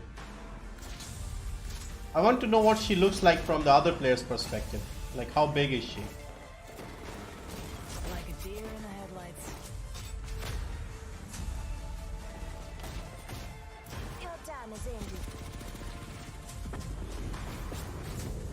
My guess is she's sort of small, because they won't make the same mistake again. I'm not going to let you off that easy, Drew. What was that? What was what? What was that? You saw the giant thing on the screen in the eyeball. What was that? Yeah, that's what we want to Can you tell me? Well, let's just say that. Well, no, but let's just say this: we got perhaps a couple of big things coming into Kings Canyon to start of season 2. Okay. So keep your eyes peeled over the next month. See what you can find out. So if I were to like ask you, after we're done with this, are you like gonna give me the cold shoulder? Or are you actually gonna tell me? There's no way I can tell you. Sorry. Yo, man, I'm just holding L's all day out here, man. This is not fair. Well, Drew, thank you so much, man. Guys, Apex Legends Season 2. Let's go. July 2nd could not get here soon enough. July Now, if you're in 2nd, Los Angeles, come almost check out a month. Apex Legends at EA Play for your first chance to get hands-on with What was mods that and dragon? as Yeah, well as that's all the other tease great they Apex left. Legends things happening here. And for those of you at home, Double XP Weekend is going on right now, so jump into the Legendary Hunt event and start earning those amazing exclusive skins. I'm Golden Boy. It's been a blast talking Apex Legends with you all here today, and I'll see you in the arena. Peace. Yeah, Golden Boy was much better, much better. Please let him do the rest of the show as well. That screaming woman wasn't very subtle, let's put it that way. First guy was horrible. Okay, we'll just mute this for a bit until the next segment starts. Hello Abdul Samir, hello, welcome. Yeah, I wish they'd shown more gameplay. Like, I wanted to see what she looks like when you're shooting at her, like how big is she? Because right now we have Caustic and now we have Watson.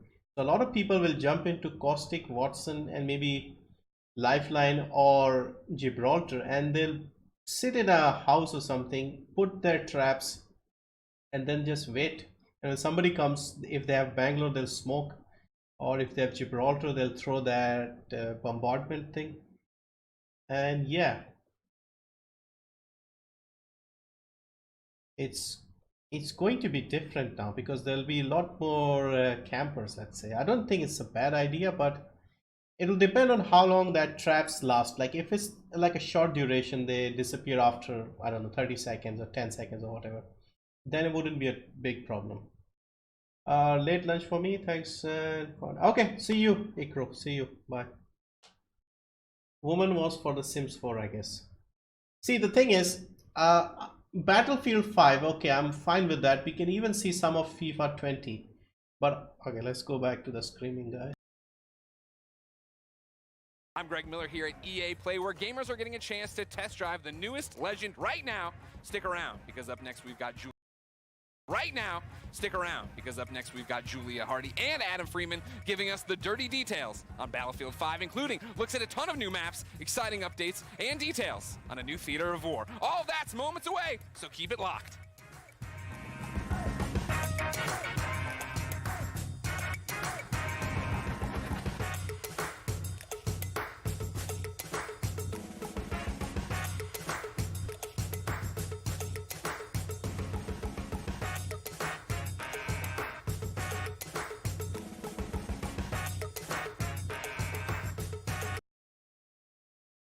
At launch, she'll be cancelled, pretty sure. We'll see how it goes.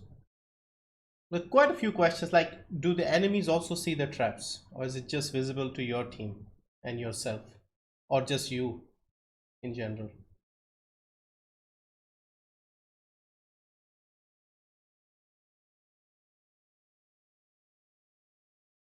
Some of us wish some games without loot boxes from EA. Yeah, I think the Star Wars game that they showed earlier, it's a single player game. I don't think it has loot boxes. Well, there might be something like a deluxe edition, super duper extra money edition, but we'll see. So I was saying earlier, with the skins in Apex, they should use the model used by Warframe, where all the skins are, earnable through the game. But what they try to do is, okay, let's watch this.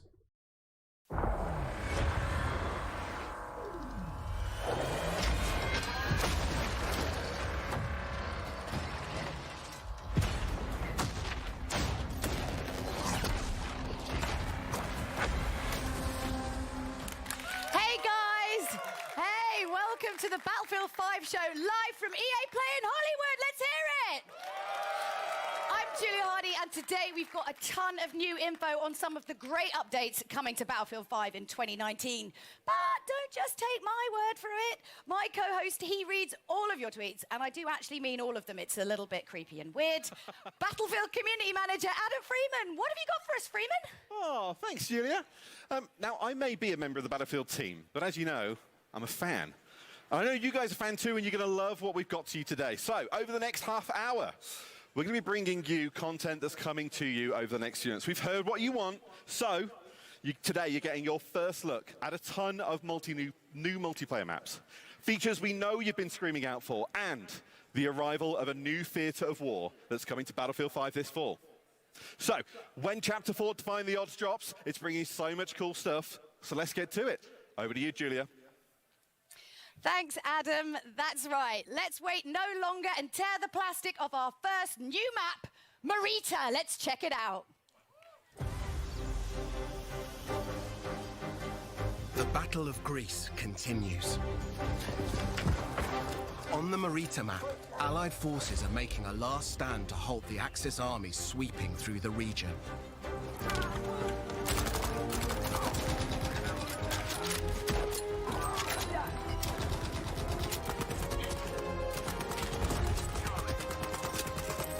You'll deploy on a sloping mountain ridge and within the tight streets of a rural town.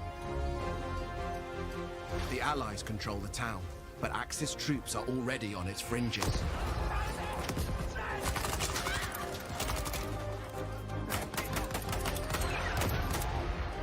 The road down into the village is crucial, and you must fight to hold here or risk losing control of the region.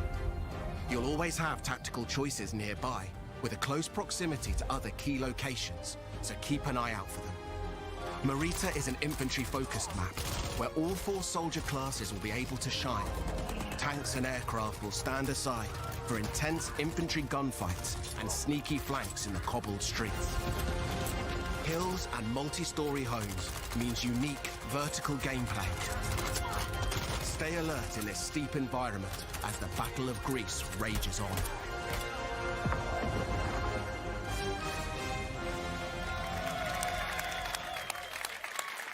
To help give us even more details on 𝒚, please welcome Ryan MacArthur from DICE. Yeah. So thanks for coming out, Ryan. So obviously, 𝒚 looks amazing.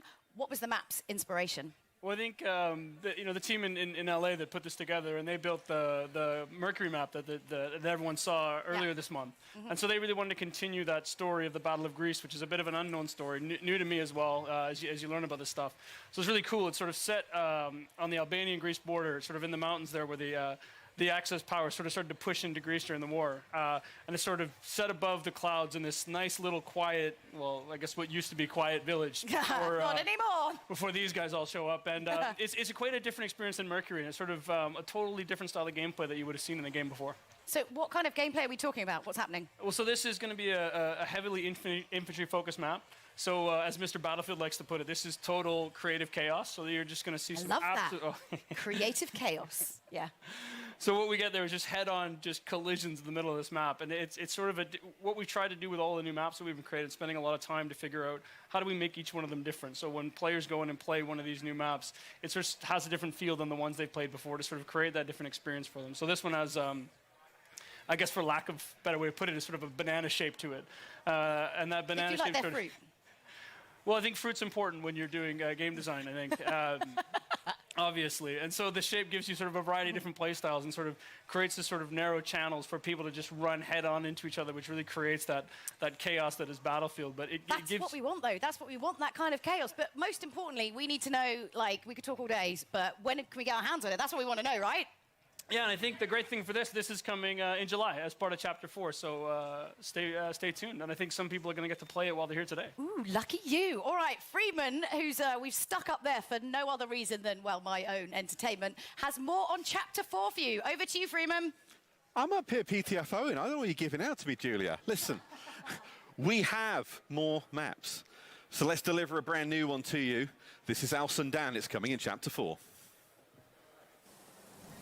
The fight moves to the North African desert in a vast new map for Battlefield 5, Al Sundan. Prepare to engage alongside a lush desert coast and contrasting harsh environments. Axis forces have militarized the area with camps, a radar tower, and an airbase. You must fight over possession of these critical points. In Al Sundan, we've taken the vista used in a single-player war story Under No Flag and doubled down on air and land vehicle combat. With this, the location has been optimized for all-out multiplayer action. On this open map, it's up to you to shape the fight.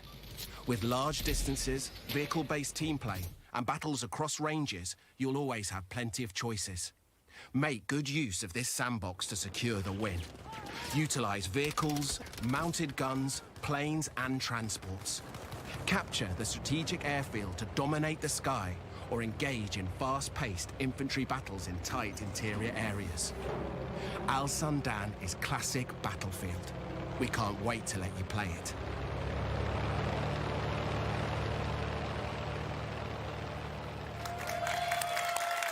Yeah. That's amazing. So obviously Al Sundan was adapted from Under No Flag. So tell us a little bit about what that process was like. Yeah, so usually, when the guys, when the team sort of focus on building these war stories, they want to create these nice narrative, linear experiences and sort of that really tell the story of World War II. But with Under No Flag, they sort of took a little bit of a different approach to this and sort of made this big, wide-open experience. And that showed a lot of potential from a multiplayer perspective as well. So when we finished the game originally, the team wanted to sort of sit down and sort of a small group of them and take a shot at turning this into what could be an amazing Battlefield map.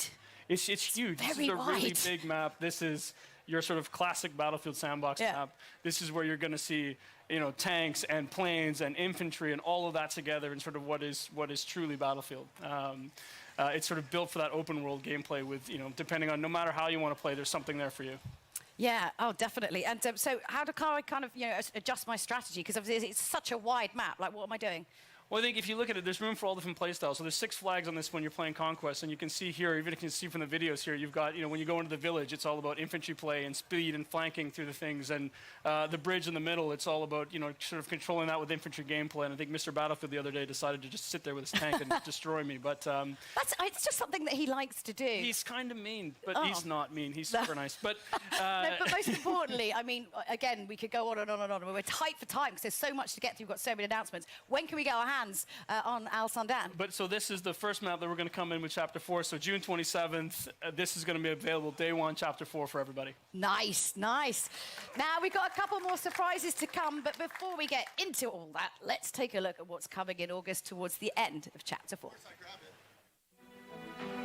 Get up close and personal.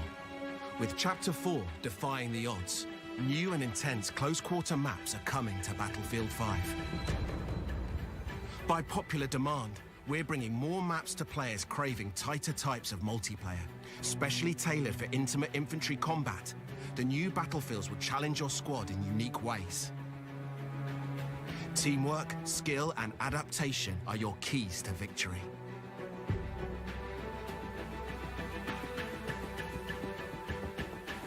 Fight through an explosives production facility in Lofoten Islands and unseat the Axis occupation in Provence. Prepare to assemble your team and rise above your enemies. And prepare to learn more about these new battlefields later in the year.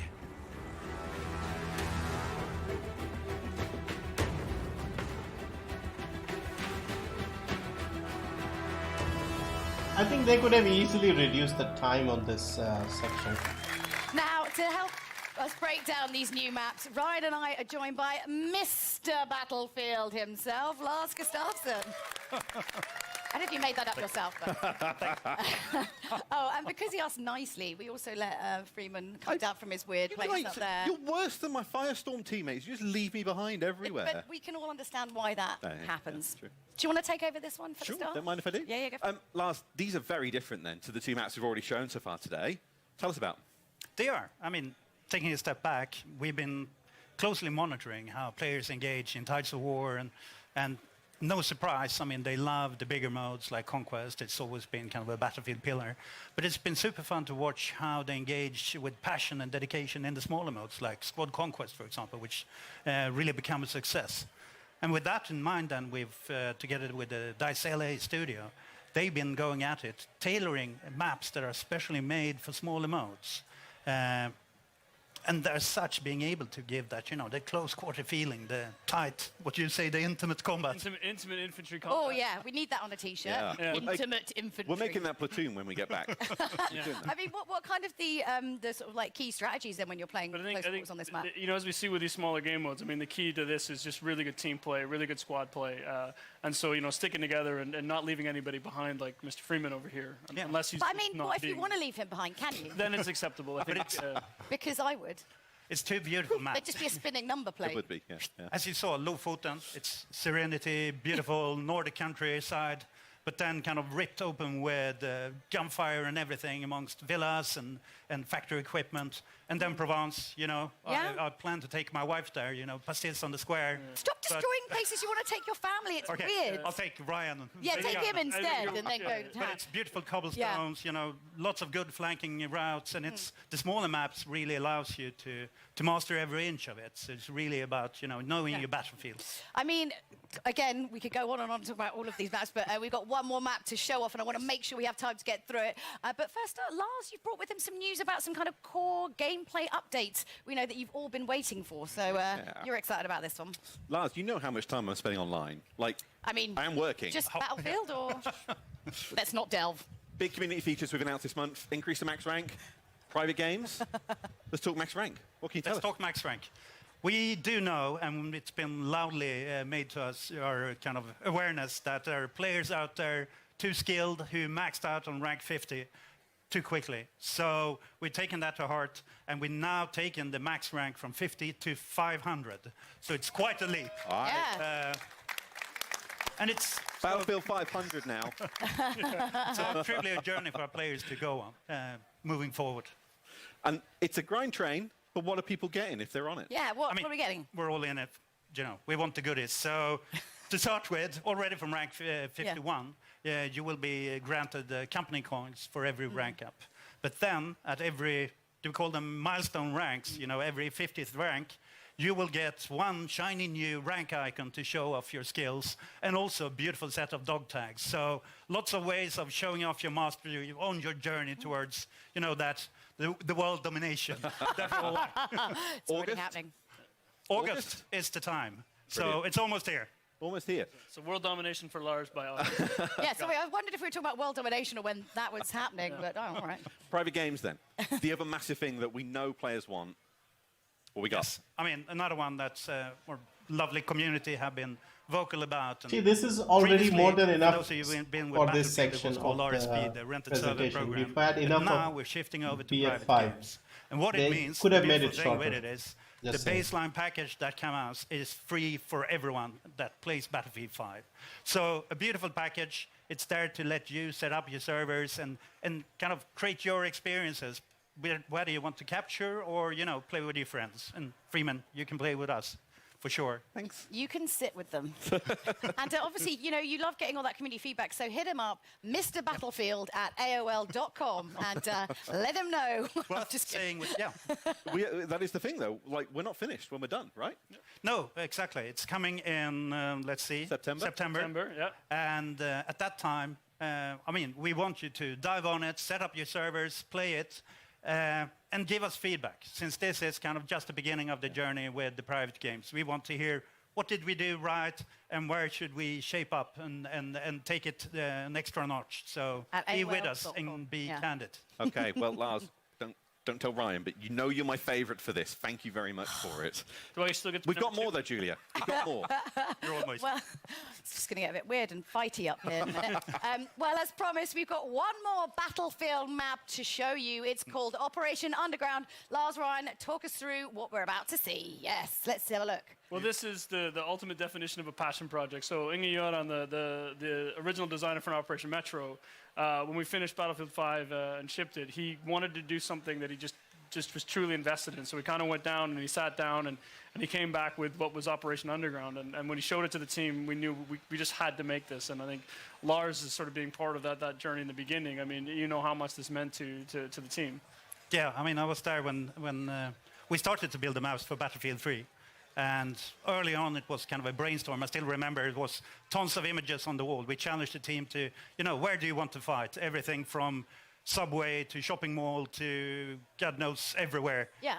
And then the team started, or someone smart, not me, apparently, said, do I only get to pick one? Yeah. So they started to pick a number of them, and I think Inge then chose 3 of them, which was the park, the subway, and kind of the bank area in the city. Like a kind of scene tapas. I mean, you don't want one meal, you want 3 lots of meals all in one meal. More is better, yeah. Right? Yeah. So you can see, when you see kind of it spinning in behind us here, you can see the true inspiration, but what Ing-Göran and the talented crew with him has done is to kind of take at heart the feedback from the original Metro and started to provide especially a lot of flanking routes so that you can kind of move around and be smart about it. And tons of easy to spot ones, but also Everyone the most loves sneaky a sneaky ones. flank. Everyone loves the sneaky flank. Cheeky, sneaky flank. I mean, I think as you look at it, like this is not Metro remastered. This is, as the guys look at it, sort of reimagined. And I think you've got a bunch of different diverse areas. You've got big open courtyards, at street level and narrow streets, and you go down into where you see in the video here where the subway cars are and into the sub basements, and you're going to find a whole bunch of different things and different ways to play and different styles. And I know the guys have a few surprises in there as well that I think the community's really going to enjoy when they get there. So when do we get it? That's the big question for today. It's just when, You have to wait a bit. October, between chapter 4 and 5. Yeah. And I think this is the one the team is really excited about as well. So, Yeah, I know I can't wait for October either. So. I have a cracking time playing it in play test. I'm so looking forward for everyone else getting to play it too, and everything else that's on these new maps. Oh, yeah, but those aren't the only surprises. This is the problem. We've got too much to get through. I'm just like, stop talking. We've got so many surprises for you. So today, we're giving you never-before-seen details on Battlefield 5's Chapter 5. Here's a little look at what the team's been working on.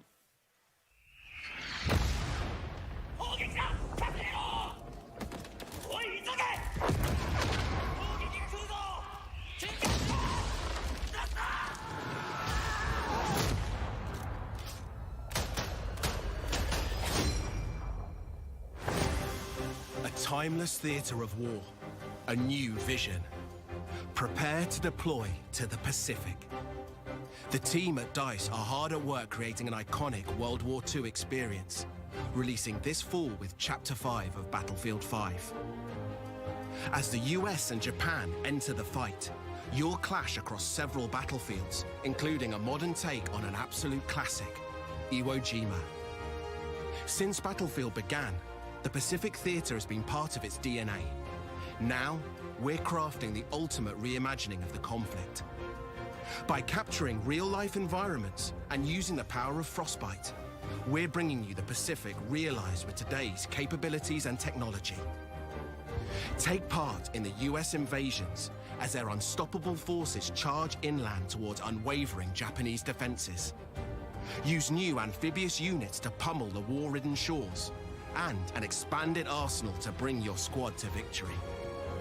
We have a lot more to share about the Pacific and how it will evolve Battlefield 5 later in the year. Stay tuned.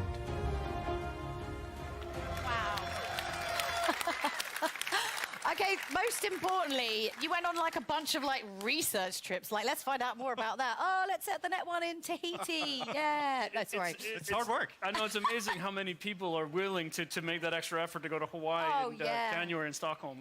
So it's quite impressive. We really appreciate the team putting in that work. Oh yeah, taking one for the team. But obviously, definitely. I mean, that's the big new addition to Battlefield 5. So going back, new theater of war in the Pacific. I mean, this is a homecoming for Lars. I mean, not Iwo Jima itself, but the development of it. I remember my childhood. Where the beard come from? Yeah, 1,000 yards there. No, but jokes aside, it's having been with Battlefield all through the journey, it's really where it all started. Battlefield 1942. The Pacific Theatre, and already when we started to talk about this game, the journey through the Second World War, everyone came up and kind of, when do we go to the Pacific? So this is the time. It feels like a homecoming. 1942, Battlefield 1943, we've been there before, but this is in a new way.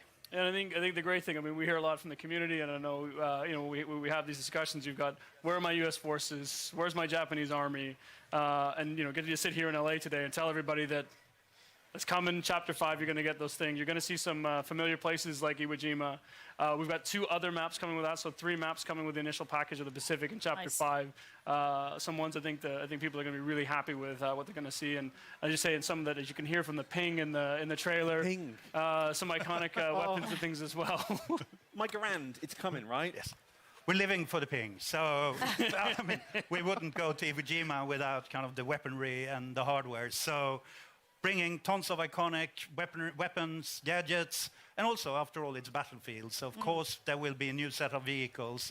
And we want to take that extra step and kind of start giving you the boats, fulfilling that sandbox of land, air, and sea. And the team has focused hard on capturing kind of that invasion experience. I mean, it was very much about island hopping during the war. So capturing the invasion experience and the amphibious warfare. So there's tons of new stuff and new gameplay to look forward to. And beautiful locations that you ultimately destroy beyond recognition. Well, Lars and Ryan, thank you both very much for joining us. So if you've lost track of all of these brand new Battlefield announcements, I don't blame you because honestly there was quite a lot.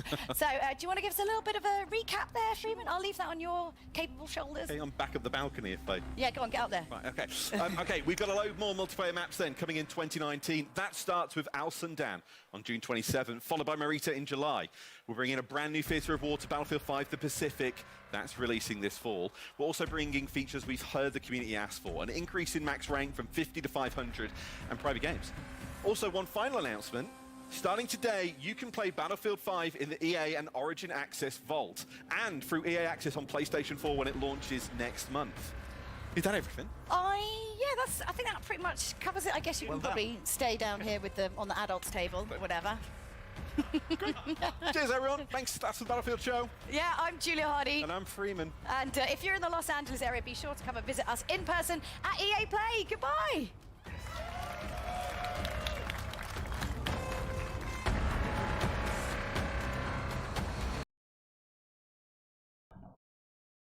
Okay, they finished early. See, 7.5 minutes to go. Even they couldn't fill up the half-an-hour segment. This is getting boring. Also, I wanted to check something because they had separate streams for each of these games. Does it mean that it's going on as well?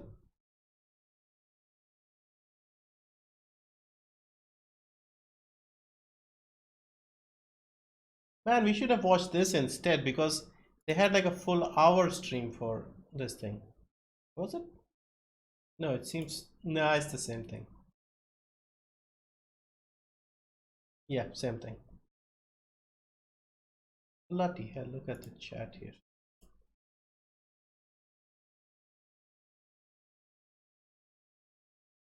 Yeah, so far, they should rework this format. This format isn't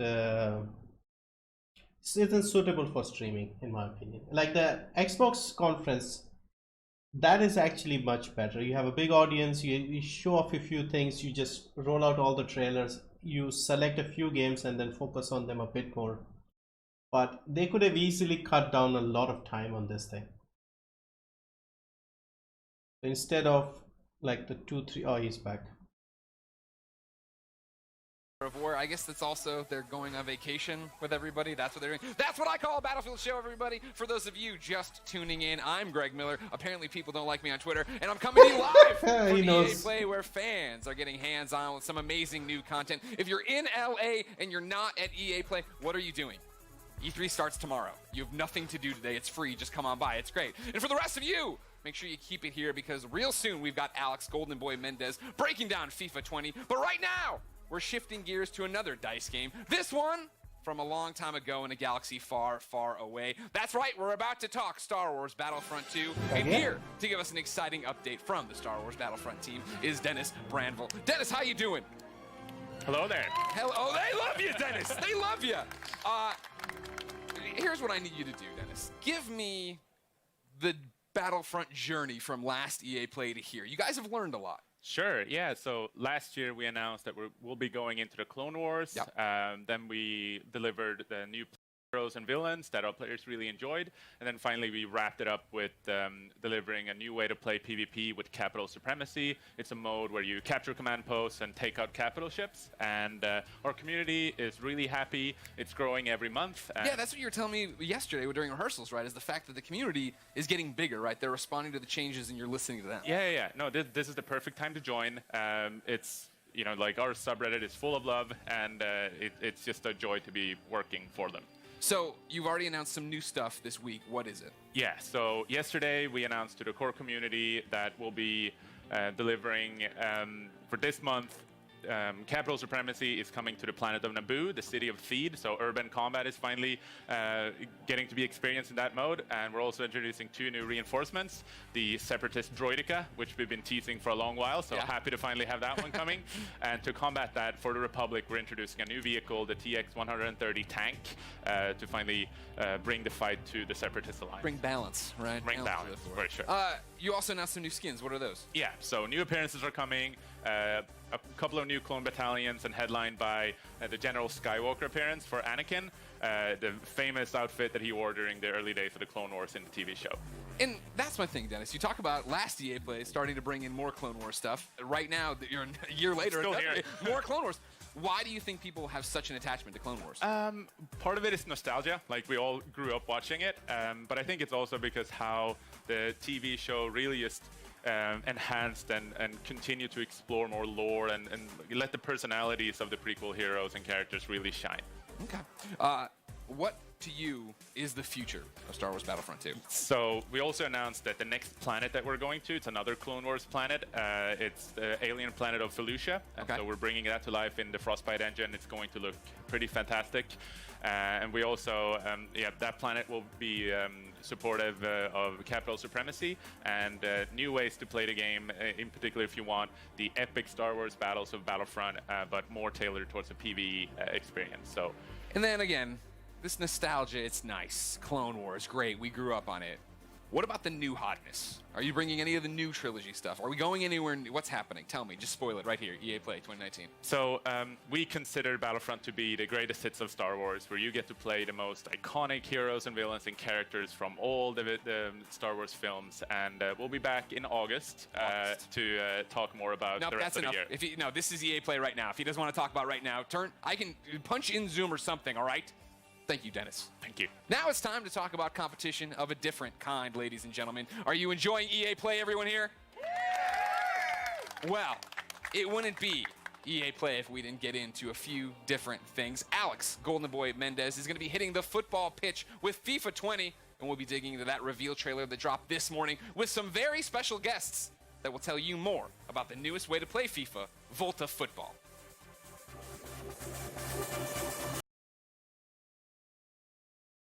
So far, that golden boy is the only one that I can tolerate. He was alright. Even the woman wasn't too bad. Like, she didn't scream and shout when they were interviewing. Just boring. So it seems the Microsoft conference will be 1 p.m. Pacific time. 1 p.m. Pacific. That would be 1:30 a.m. Don't think I'll be able to do that one. Too late. Unless I sleep in the evening, get some rest or something. I'll think about it. If I'm up, we might consider it. Because that's the one I'm really interested in watching. But man, this one was boring so far.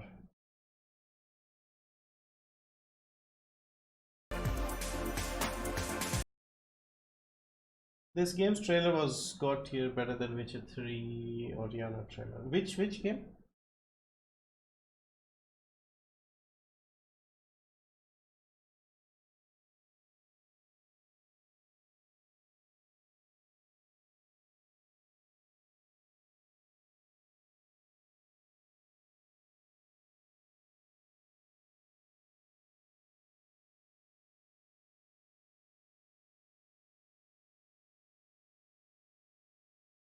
PC gaming show, it'll be 10th June, 10 a.m. Pacific. So that will be 10:30 here. I think we can do that one.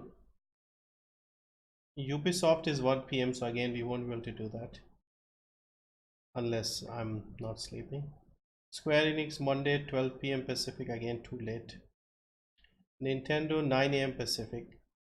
That is probably the most suitable. but I don't know if Nintendo still claims stuff.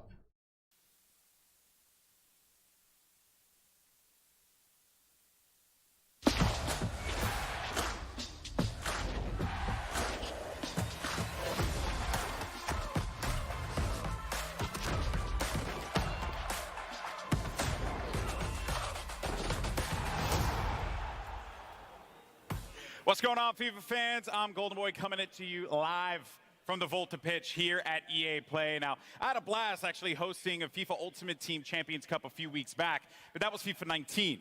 And today we're here to talk about FIFA 20. Now, if you caught the brand new trailer that dropped this morning, you already know that Volta Football is a new way to play, returning football to the street.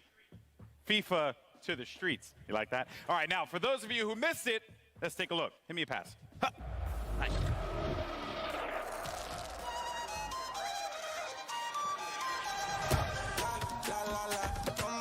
Up on my drum.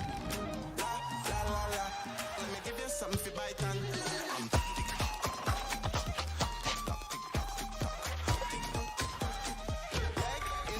Come now. I'm putty.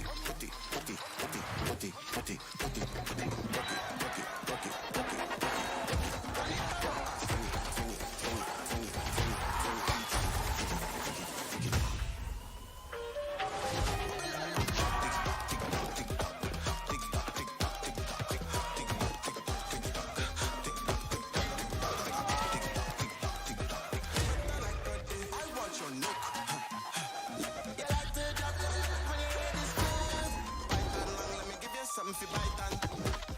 Yeah, let's chat too long. Let me give you something for bite on. Tick tock, tick tock, tick tock, tick tock, tick tock, tick tock, tick tock, tick tock, tick tock, tick tock, tick tock, tick tock, tick tock. Leg in the air, leg in the air, leg in the air.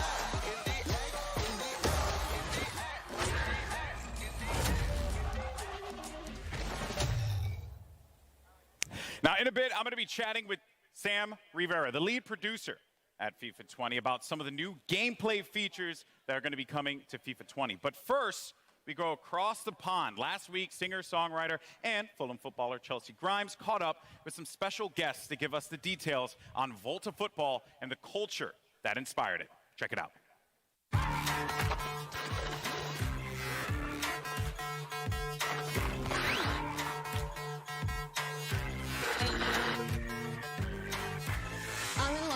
With Volta producer Jeff Antwi and Manchester United and England legend Rio Ferdinand to talk about a subject close to my heart, street football.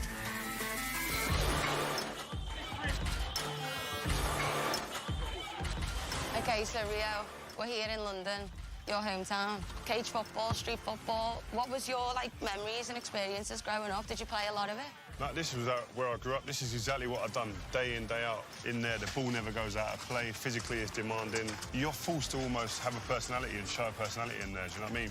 There's definitely no hiding in there, is there? You can't hide in there. So I used to play in the street with all the boys, and it was kind of the same. You know, we'd learn how to bounce it off the curb and use the walls on people's houses as another player. What was it for you that made you want to bring it even into the game? For us, it's a return to street football for the FIFA franchise, and we're really excited about being able to, be in places like this, where it's rooted in the real people, the real places. Authenticity, creativity, culture are all things that we wanted to bring to Volta. Look at that guy's footwork. Yeah, the footwork, it's amazing. That's what you can do in Volta, though. So that's part of the detail in the gameplay. So you can do all these mad tricks like this. Well, just being able to be really skillful with the ball at your feet. Whether it's a classic futsal drag, or being able to play it off the wall to yourself to beat your opponent, or flick it up over your head to create space for on goal. Can you use all the players from the professional teams? Absolutely. So obviously with it being FIFA, we want to make sure that authenticity is at the forefront. And so you can play with or against the real players, all the licensed players that we have, all the licensed clubs. You can imagine playing Chelsea versus Spurs in this London cage. Man United versus Liverpool. Man United versus Liverpool.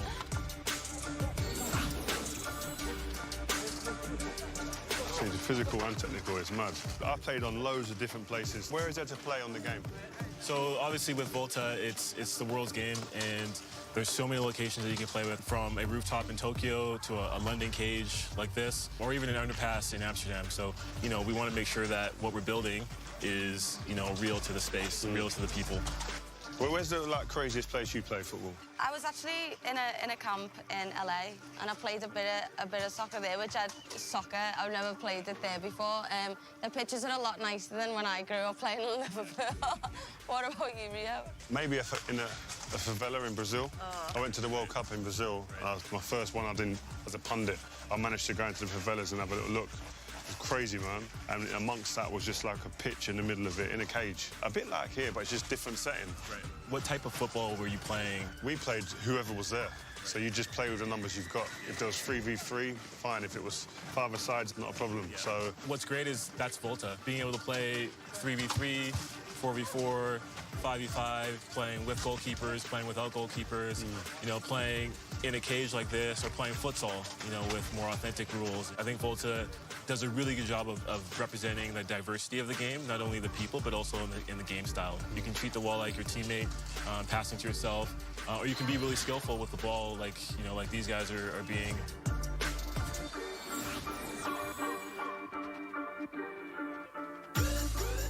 Volta football is such a diverse game, and for millions of people around the world, streets is their stadium. So for you guys, like, what are some of the fundamental things that you take away from the streets, and what translates to the stadiums? Small-sided games, three versus three, 5-a-sides. I grew up in this environment. I think it enables you definitely to be able to deal with people 1v1, because in a game in a stadium, in front of thousands and thousands of people, you're going to have to deal with someone 1v1 like this, with bigger spaces. So getting used to that in this type of environment is, I think, for a young player, is key. Having a personality, not being afraid to try something new here. And obviously, you know, eventually you can go and put it onto the big stage. So I think this is like, yeah, you go and express yourself. I think definitely the word, that key word, express. If you can express yourself, you see the best in everyone. I think individually, as a team. You know, street football is, for a lot of people, it's foundational. And it translates to, you know, the stadiums. And for Volta, that's kind of how we built the gameplay experience. And so we're really excited about what we can, you know, represent, and being able to represent the flair and the style that you guys just talked about. I think a lot of people as well used to always associate like skills and flair without the end product. I think that's what's great about this game, is that end product's always king. Really want to know is, can you create female players? Absolutely. I think that's one of the biggest innovations. You can play male or female, and they play with each other as well, and that's an important part of what we're building. When you go and play in there, not everyone turns up in a pair of shorts, boots. Can we have like jeans, like cut downs that I've got? Or you can have, you know, t-shirts and shorts, or you can have jeans and long sleeves. Again, a big thing for us is, you know, being able to establish the culture that is street football through clothing, through how you look, your personal style. You can have short hair, long hair. You can have tattoos, no tattoos. You can play with trainers. Okay. A lot of the time as well is like boring. You want to look good, you want to feel good, play good. Yeah. And some of it's superstition. Like, it's all of that all in one. If you can get that into a game and transfer that and translate that into the cage, you got it made. That's a big part of Volta football, just being able to represent the people as they are. You know, we want it to be authentic, we want it to be diverse, you know, we want it to be cultural and creative, and a lot of that is, you know, how you equip yourself and how you carry yourself and how you represent yourself in the game.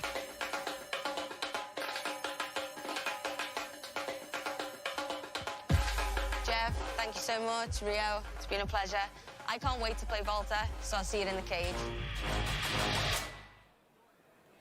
Well, there you have it. Volta football, pretty cool stuff there. Now, I can't wait to get my hands on it later this summer, but to talk to us about the exciting new gameplay updates and innovations that are going to be coming to FIFA 20, we have FIFA lead gameplay producer Sam Rivera here standing by. Sam, welcome. Thanks, Alex. It's great to Let's be give here. it up. Give it up for Sam. Thank you. Thank you. Yeah. All right. All right. Pleasure to have you. Three my friend. people Now, clapping, here's the like, deal. who is this I knew guy? this coming into this. When they asked me to do this gig, I was like, listen, this is going to be a tricky one, right? Because FIFA has a very passionate community. I know this. I experienced this firsthand when I hosted that FUT Champions Cup. And you and I, we talked a lot about how important it's been for you to engage with the audience, with the fans, with the community on FIFA 20's development. So why don't we dive into that? Tell me about that process and how the community played a role in making this game a reality for you all. Absolutely. Community feedback is a big deal for us. The combination of community feedback and football itself is what inspires us every year to keep innovating and to create the most authentic and fun experience we can. And we know we have a big community, so this year we actually talked to over 3,000 players, from pro players to new players, casual players, hardcore players. And because we know this is a two-way conversation, we released an important pitch notes article at the end of May, where we explain a little bit more about how we approach community feedback. So we listen to things like shooting inconsistencies or AI defending. And this feedback, together with our drive to create a more authentic football experience, led us to develop a new feature set that comes together as football intelligence. Okay, all right, so catchphrases are all well and good, right? But let's dive into this, right? Because I want to be able to dive deeper into what all this means. This guy's actually really good. This Golden Boy, he's actually a really good host. Playing in a few months. Despite Sure, everything. football intelligence is a combination of features that improve the three main components of the match: on the ball, off the ball, and the ball itself. And this year we're innovating in those three areas. On the ball, we're enhancing the one-on-one moments by giving you new attacking and defending tools. Off the ball, with a re-architected game flow, we're giving players more time and space on the ball. And for the ball itself, we have a brand new ball physics system that elevates the authenticity on every touch. Okay, so you mentioned off the ball first. That's something that, you know, I'm assuming you're talking about computer control players there. And this is a big topic within the community. I know. How those players interact with you when you're playing the game. So, yeah, I mean, what is off the ball? What does that mean for us? Yes, so off the ball, if there's something that is really going to change how the game plays, is the re-architected game flow. This new game flow was designed to give more time and space to the dribbler and create more one-on-ones. A one-on-one is one of the most interesting parts of football to watch or to play if you actually play the sport. And in FIFA, it's going to be the time where user skill is going to make a difference. And while we're creating more one-on-ones, we're also encouraging more user control defending, and we are reducing the amount of AI defensive support that you get from your teammates. Okay, all right. So you really want to like influence the player to be engaged in that process. And I know it seems like we're kind of just like throwing questions out here, but you know, because I'm curious, I'm really interested, right? When I have a controller in my hand, you know, what does this feel like? You know, what extra space is being created with this more player-controlled approach? Yes, first of all, the re-architected game flow allows us to encourage smart technical build-up based on skill. So when you score a goal, you feel like you really worked for it. And because you mentioned space, yes, spacing is actually one of the biggest benefits of this system. You will see how your teammates spread around the pitch in a more authentic way, allowing you to read the game better and also Animations giving you actually new look ways worse, for you if I'm not- to if create I'm your being own honest scoring here. chances. And visually, just the game looks much more like real football. Yeah. So my AI teammates are going to be way more helpful for me because Lord knows I need that. All right. Which I think, you know, a lot of us feel the struggle there. But now, what about the player, me, right? As I'm playing this game, what new tools do I have that I can put out there on the pitch? Yes, so football is all about the decisive moments on the ball. And now that we're encouraging those moments, we're also giving players the tools to make sure those moments are in their control. Okay. So there's 4 features that I want to talk about: composed finishing, strafe dribbling, control tackling, and the new penalty kicks and free kicks. All right, so 4 big topics. Yeah. Let's just dive into this. Composed finishing, what do you mean by that? Sure. We received feedback from the community regarding the difficulty to finish in front of goal. Okay. So in FIFA 20, with the new composed finishing, you're going to experience more clinical and consistent shooting when you're in a one-on-one with the keeper, for example.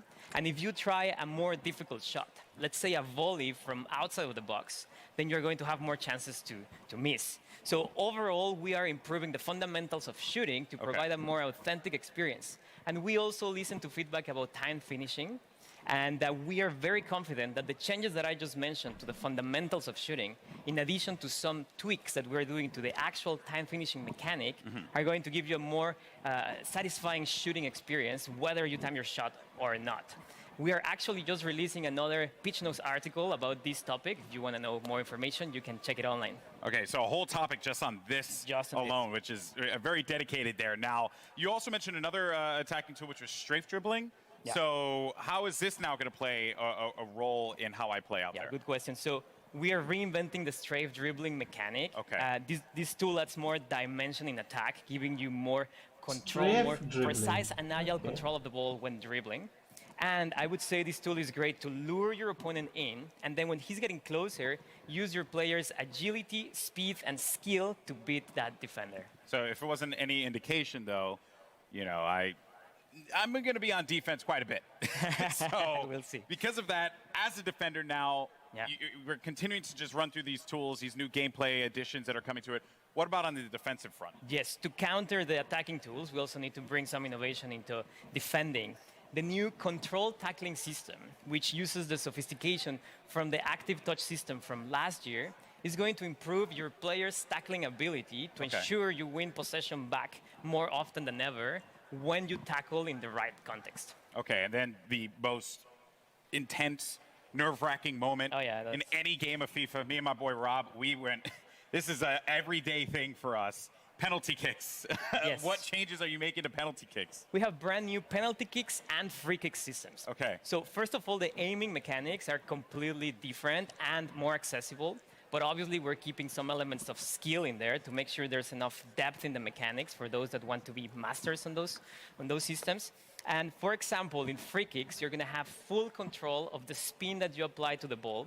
And that's going to create your trajectory. So The you goal can do looks smaller. side spin, top spin, no spin, or a combination of them. And that's going to be based on how you swing your right stick. And then you will see the trajectory. So you can go around the wall, you can go over the wall, you can do a knuckle shot, for example. Ultimately, these systems are more, they're more fun, but you have more control, so that you feel like it's more rewarding.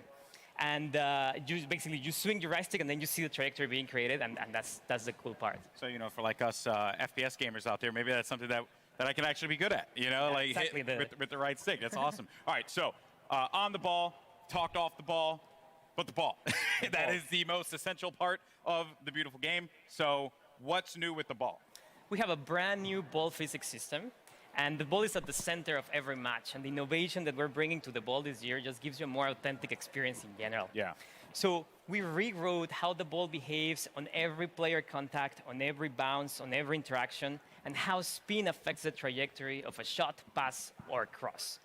So what you will see is more realistic player deflections, more realistic bounces. And if you do a shot, let's say a finesse shot, you will see maybe more curve. If you do a lace shot, you will see a dipping trajectory, a rising trajectory. There's more variety in general. That so looks the far entire too FIFA easy. experience feels Yeah, fresh it could either be because very it's easy or very hard. Ball physics system. Trying to get that ball to bounce in fun ways is going to create some interesting moments, especially for a lot of our top players out there. Now, I know that a lot of fans, I'm sure, are going to be very excited to try out these new features. And since you have the eyes and ears of a ton of FIFA fans right now, floor is yours. Anything else you want to say to this community? Yes, so the features that I just talked about are very important, but there are many other changes that we're doing in FIFA 20, and a lot of them are based on community feedback. One of them is pace. We know that sometimes slower defenders can catch up with faster dribblers, so we're tweaking pace in FIFA 20. It doesn't mean that the entire game is going to be based on player speed, but it just means that player physical attributes are going to be slightly more important. We're doing something very similar for strength. And finally, for those players that have mastered the skill moves, we're obviously tuning some of them. Let's say La Croqueta, we're adding new ones. Or if you like to chain multiple skill moves in a row, then you will get a more realistic outcome. We're working on those. So you're telling me that Tex can't like bust out like 3 elastic at the same time? We'll see, but you will see new behaviors there. Tex will still find a way. Tex will still find a way. Well, thank you so much, man. I really appreciate it. Now, when can players get their hands on FIFA 20? So it's going to be September 27th. Okay. And there's some good news. If you have EA Access, you're subscribed to EA Access, you can get hands-on on September 19th.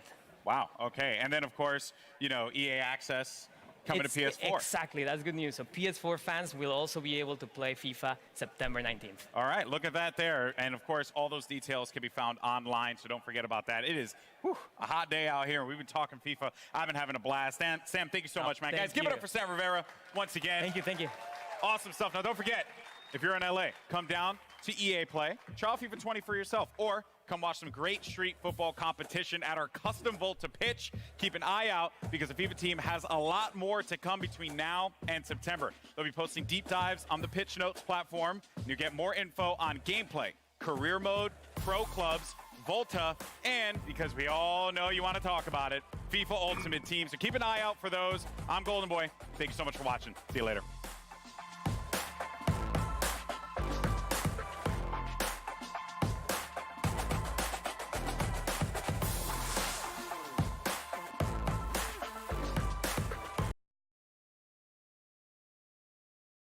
So alright guys, so what's the plan? Should we wrap it up here or should we sit and watch the remaining two? Because to be honest, I don't know the first thing about Madden. So that half an hour will be just me nodding and dozing off and drooling. Sims, I've never played a Sims, but I've heard of it. At least I've seen some reviews and some gameplay. So yeah, and ended early too. Yeah, see, every segment they're ending about 10, 7, 8, 10 minutes early. They could have saved this 10 minutes each and reduced the whole thing by a lot. Like this 3-hour thing, they could have easily brought it down to 1 hour, I think.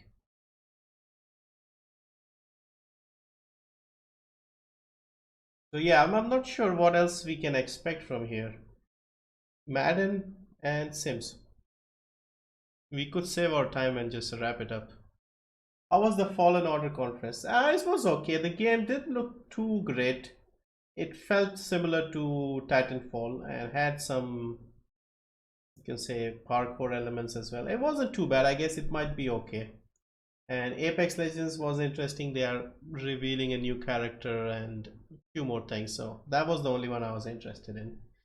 Battlefield, we started getting really bored. FIFA was really boring with that woman from Liverpool and Rio and the others.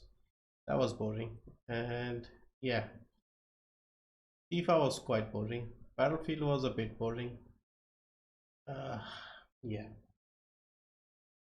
So yeah, let me know. Should we wrap it up? It depends on how many Americans are in the stream, because we don't know anything about Madden.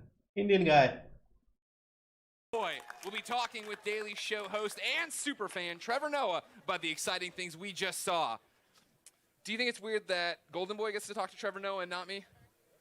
How are you? Hey, well, you know what? Get out of here. Go away. Jeez. But first, we've got a very special message about EA's Play to Give campaign, so let's check it out. All right, let's watch this. Hey everyone, if you're watching this video, chances are you've likely seen or even personally experienced harassment when playing online games. In fact, 57% of players say they've been bullied or threatened online. Today. We need to change that. Absolutely. Games are for Hopefully everyone. It's not too bad. And the good news is we can all do something about it. EA is donating $1 million to 3 amazing nonprofits who are all about bullying prevention and inclusion in games. Ditch the Label, Pacer, and the United Nations He for She. You can also help. Go to the link below, ea.com/playtogive to learn more about these charities. On their websites, they have advice on what you can do if you're being bullied or how you can help others who are. You can also donate. Any amount you can contribute really makes a difference to these nonprofits. With the help of Play to Give donations last year, these charities achieved some pretty cool things. He for She was able to expand its message of gender inclusivity in gaming to people around the world. Ditch the Label was able to help an additional 10,000 kids who are suffering from abuse. And Pacer reached 1.4 million people with information on how to combat bullying. Thanks so much, everyone. When we work together, we can make games a space where everyone feels safe and included. Enjoy the rest of EA Play.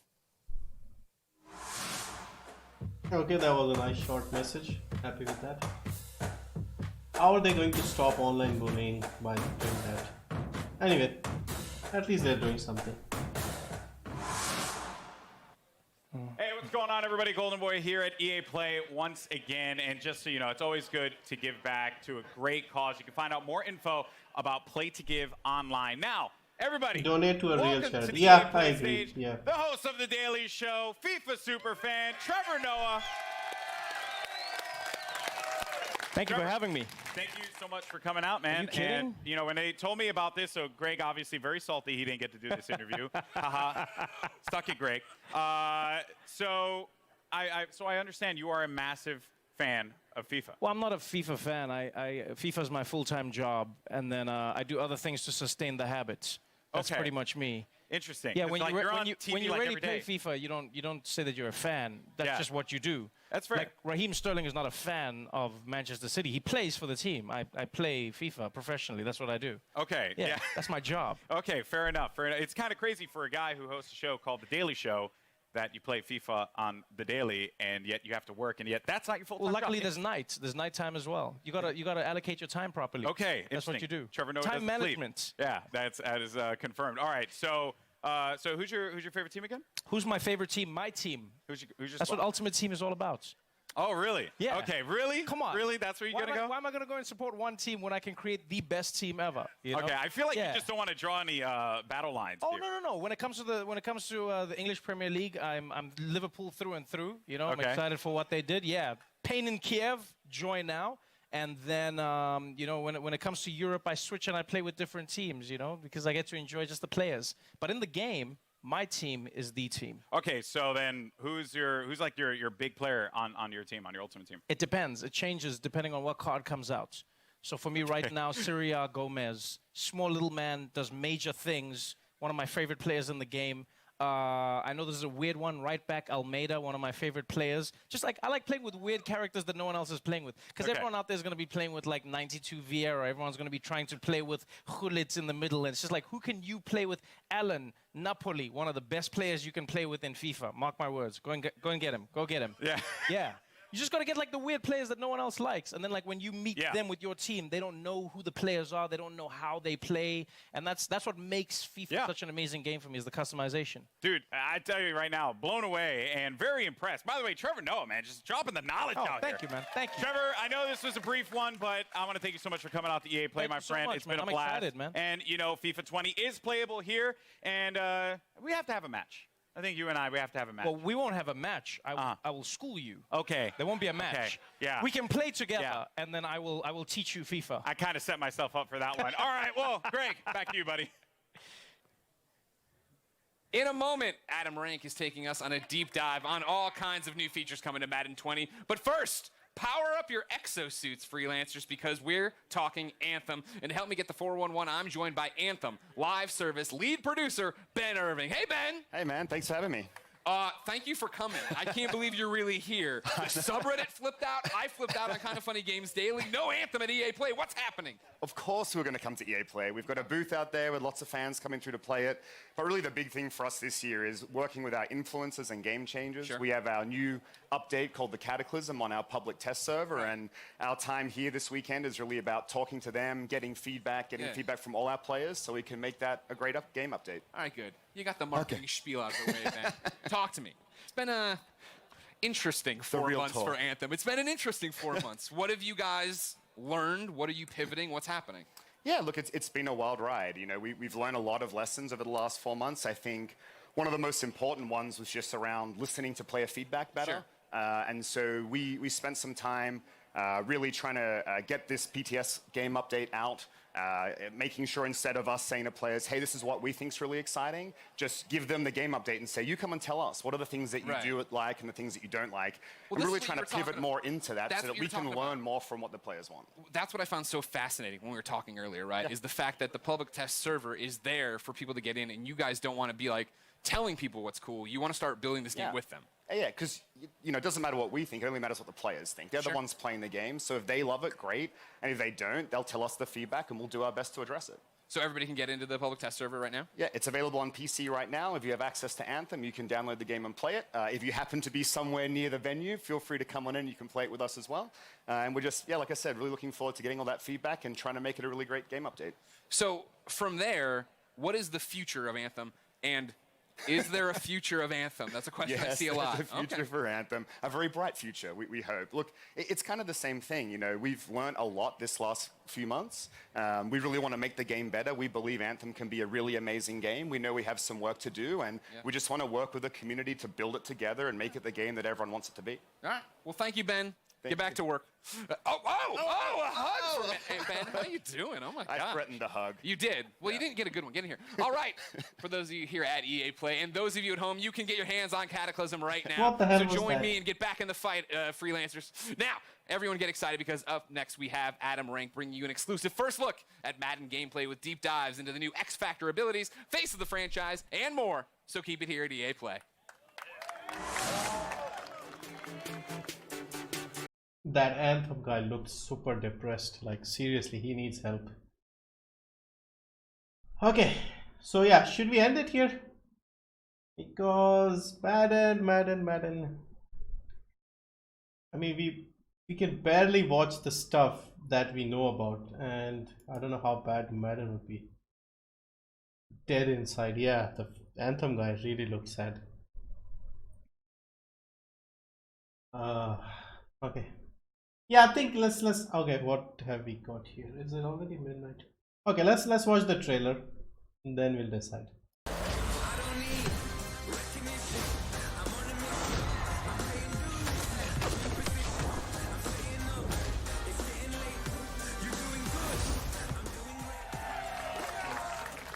What is up, Madden fans? I am your host, Adam Rank. Nobody. One person applause break.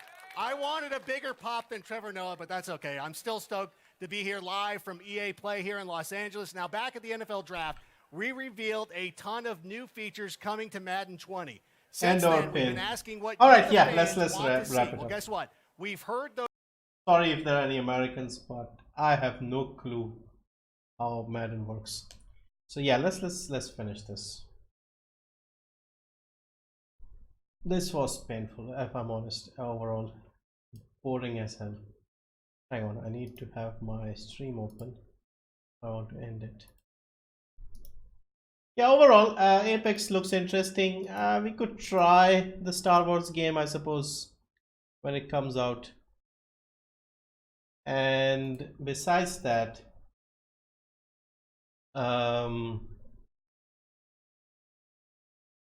yeah, not much else they were offering. Like, this announcement was pretty bare, and yeah, instead of dragging it on so much, they should have just made it shorter, focused on the game, not as many interviews. Who cares about the interviews? More gameplay, please.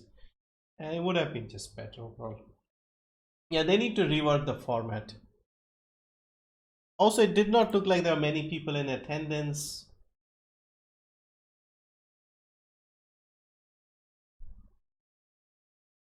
So yeah, disappointing overall.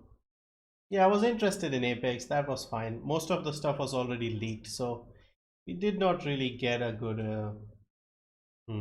Anyway, I wanted to try this to get a feel of how this sort of thing looks and how I stream it. I'll see if I can do the Microsoft one because it's going to be really late. I don't know if I can be up that late. I mean, I can, but I'll be really tired. And if it's supposed to be better, it's better organized in my opinion. At least last year's was. They do it like hour and a half, 2 hours, and just have everything together. Lots of trailers, interesting games. Discuss a few. I'll see. What I'll try and do is maybe if I can sleep a bit in the evening, we can check it out at night. Anyway, thank you for joining. It was a bit boring, but hopefully entertaining enough, I guess. Yeah, thank you, and see you next time. Hopefully, maybe the Microsoft one, because that's the one I really want to do. So yeah, we'll see. The ones that are suitable time-wise, we'll try and do those at least. And the main ones would be Xbox and the PC gaming show. I want to do those two. So yeah, I'll try and see if we can do that. Other than that, yeah, this was really boring. Maybe make a video for the Microsoft after the conference. Yeah, if I can't watch it live or if it's too late, yeah, we'll just talk about the interesting games or whatever interesting reveals come out. But yeah. Okay. Thank you. Good night. I'll go and eat something. It's midnight here. And yeah, see you next time. Bye.